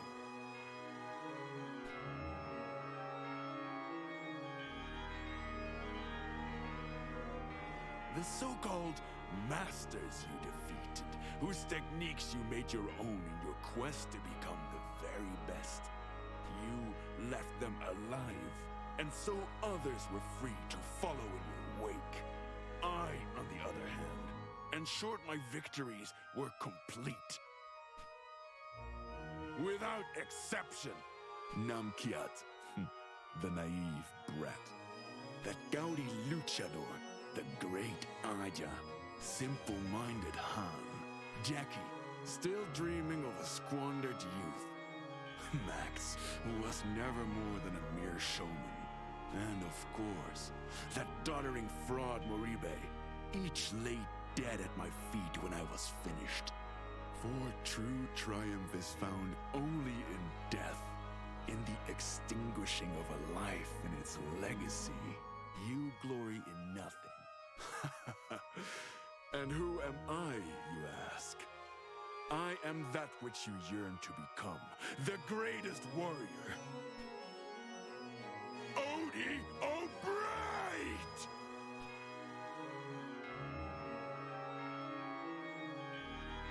You son of a bitch. A warrior. Like hell you are. You're nothing but a cold-blooded murderer!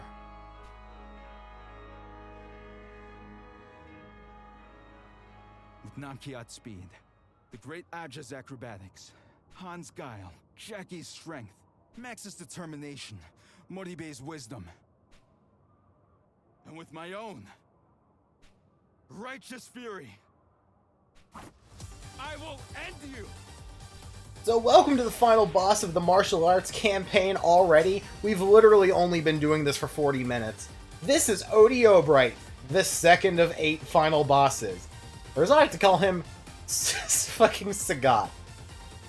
Anyway, Odie O'Bright is kind of threatening. First thing to know, do not stand diagonal to him. He has a ludicrously powerful move that attacks on his diagonal.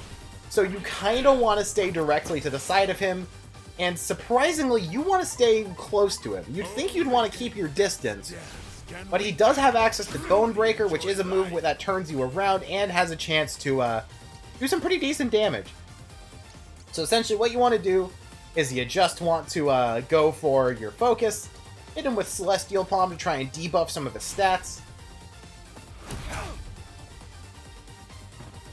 And from there, you kind of just want to stay close to him and try your best to keep him from doing much. Keep up your health with focus whenever you go below 200-ish HP. And then just hit him with your most powerful moves, aka German Suplex and Frankensteiner. Always be careful with Frankensteiner, though, because you do have the chance to, you know, take that recoil damage. Another good thing about German Suplex is the chance for a stun. As you can see, that lasted long enough that we'll be able to have another German Suplex. Which also stunned. Okay.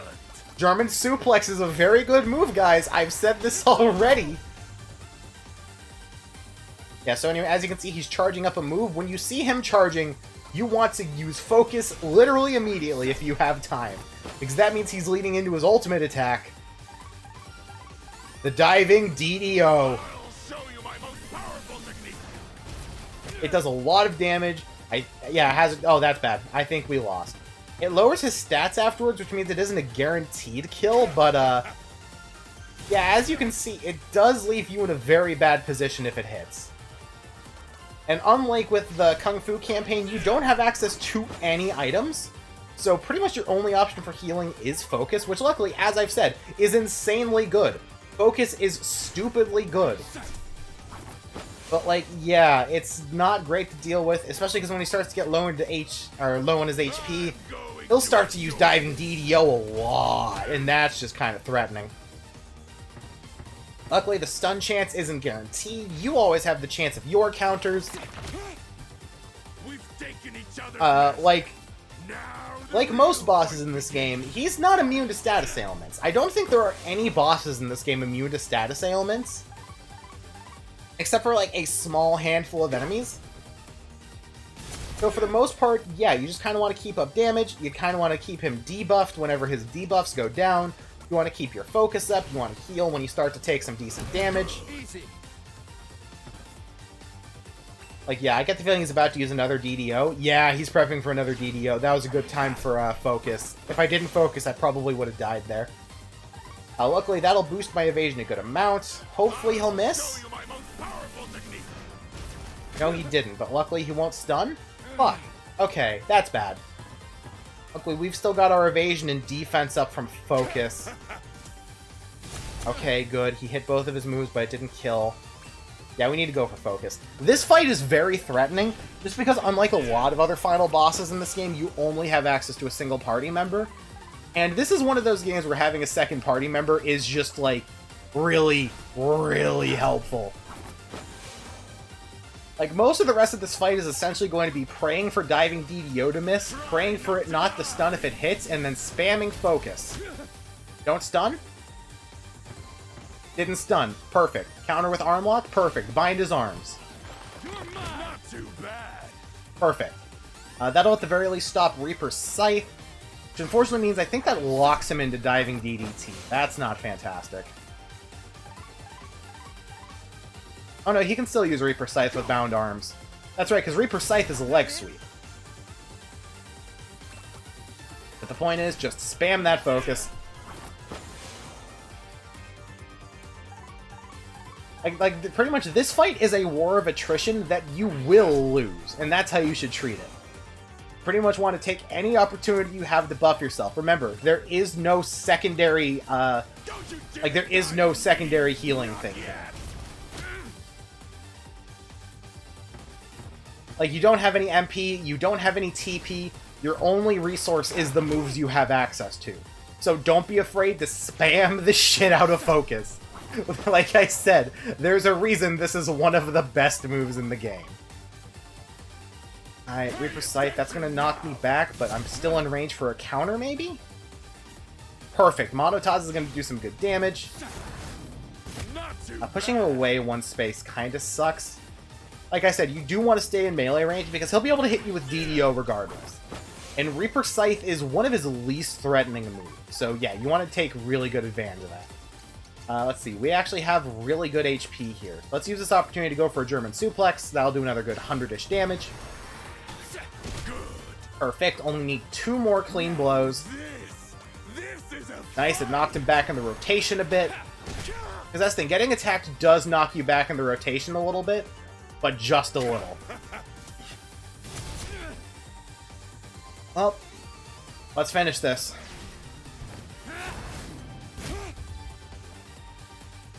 Using the powers he gained from those we killed, and using our own righteous fury. Odie Obright has suffered his own brand of defeat. But I am the strongest and most powerful. And with that, in the span of 45, in like less than 45 minutes, that's the present day campaign done and taken care of.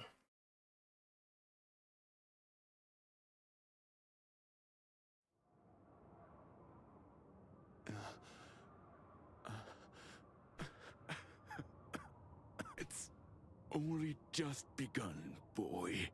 This ambition of yours. One after another, without end. Others will come to take your head and your crown. You stand in judgment with bloodied hands, and will again, as well you should. It is your nature. How long until the next? I wonder.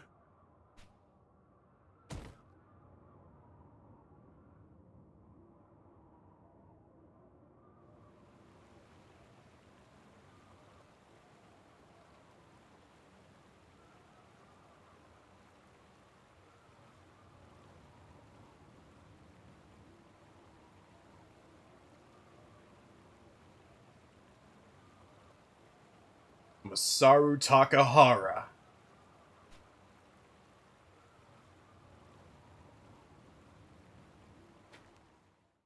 It's you, isn't it? The greatest warrior.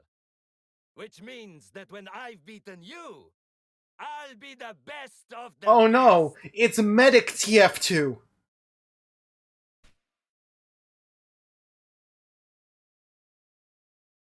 But, just like Odie said, the fight's never over. And with that, we've avenged the 6 fighters that gave us the ultimate strength and have become the strongest fighter. So, like I said, the Boxer campaign isn't one of my favorites, honestly. It's not my least favorite by any means.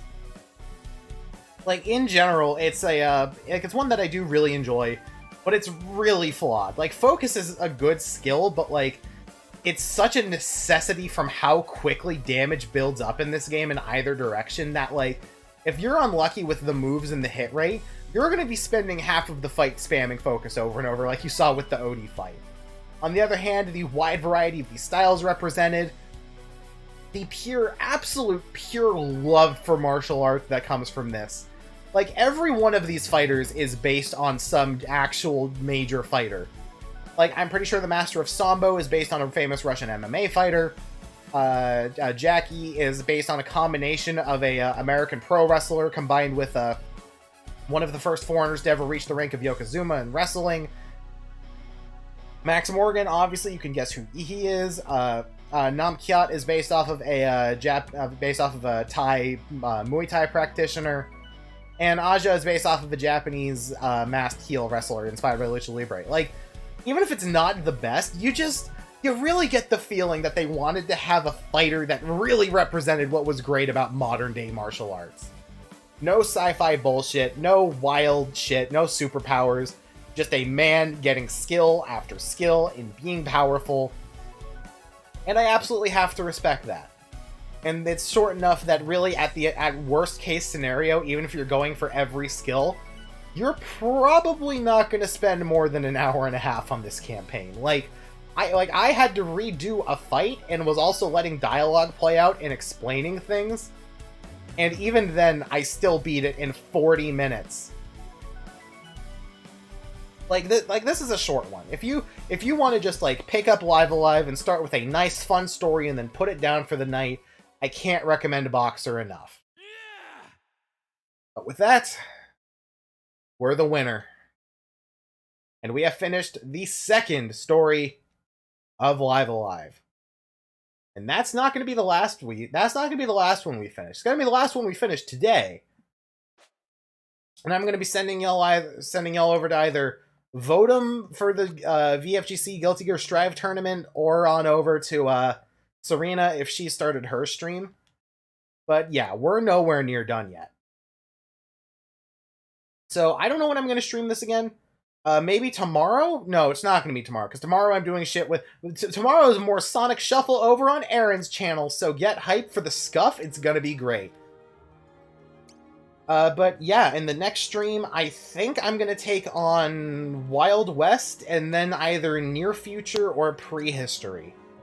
Just because Wild West is another nice short one, and Prehistory and Near Future are the two longer ones. And then after that, I'll take care of Distant Future and start the other one, and then I'll probably end that one and take care of Twilight of Edo Japan. So there's about 3 more streams of the main game.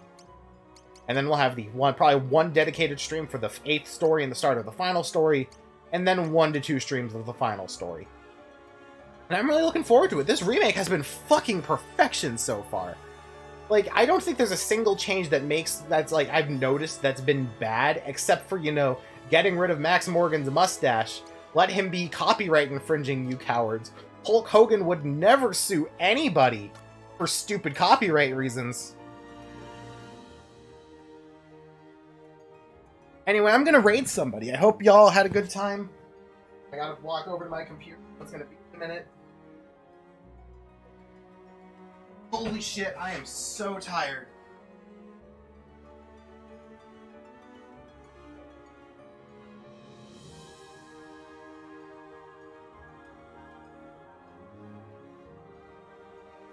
Now we're rating Votem. Have a good one, everybody.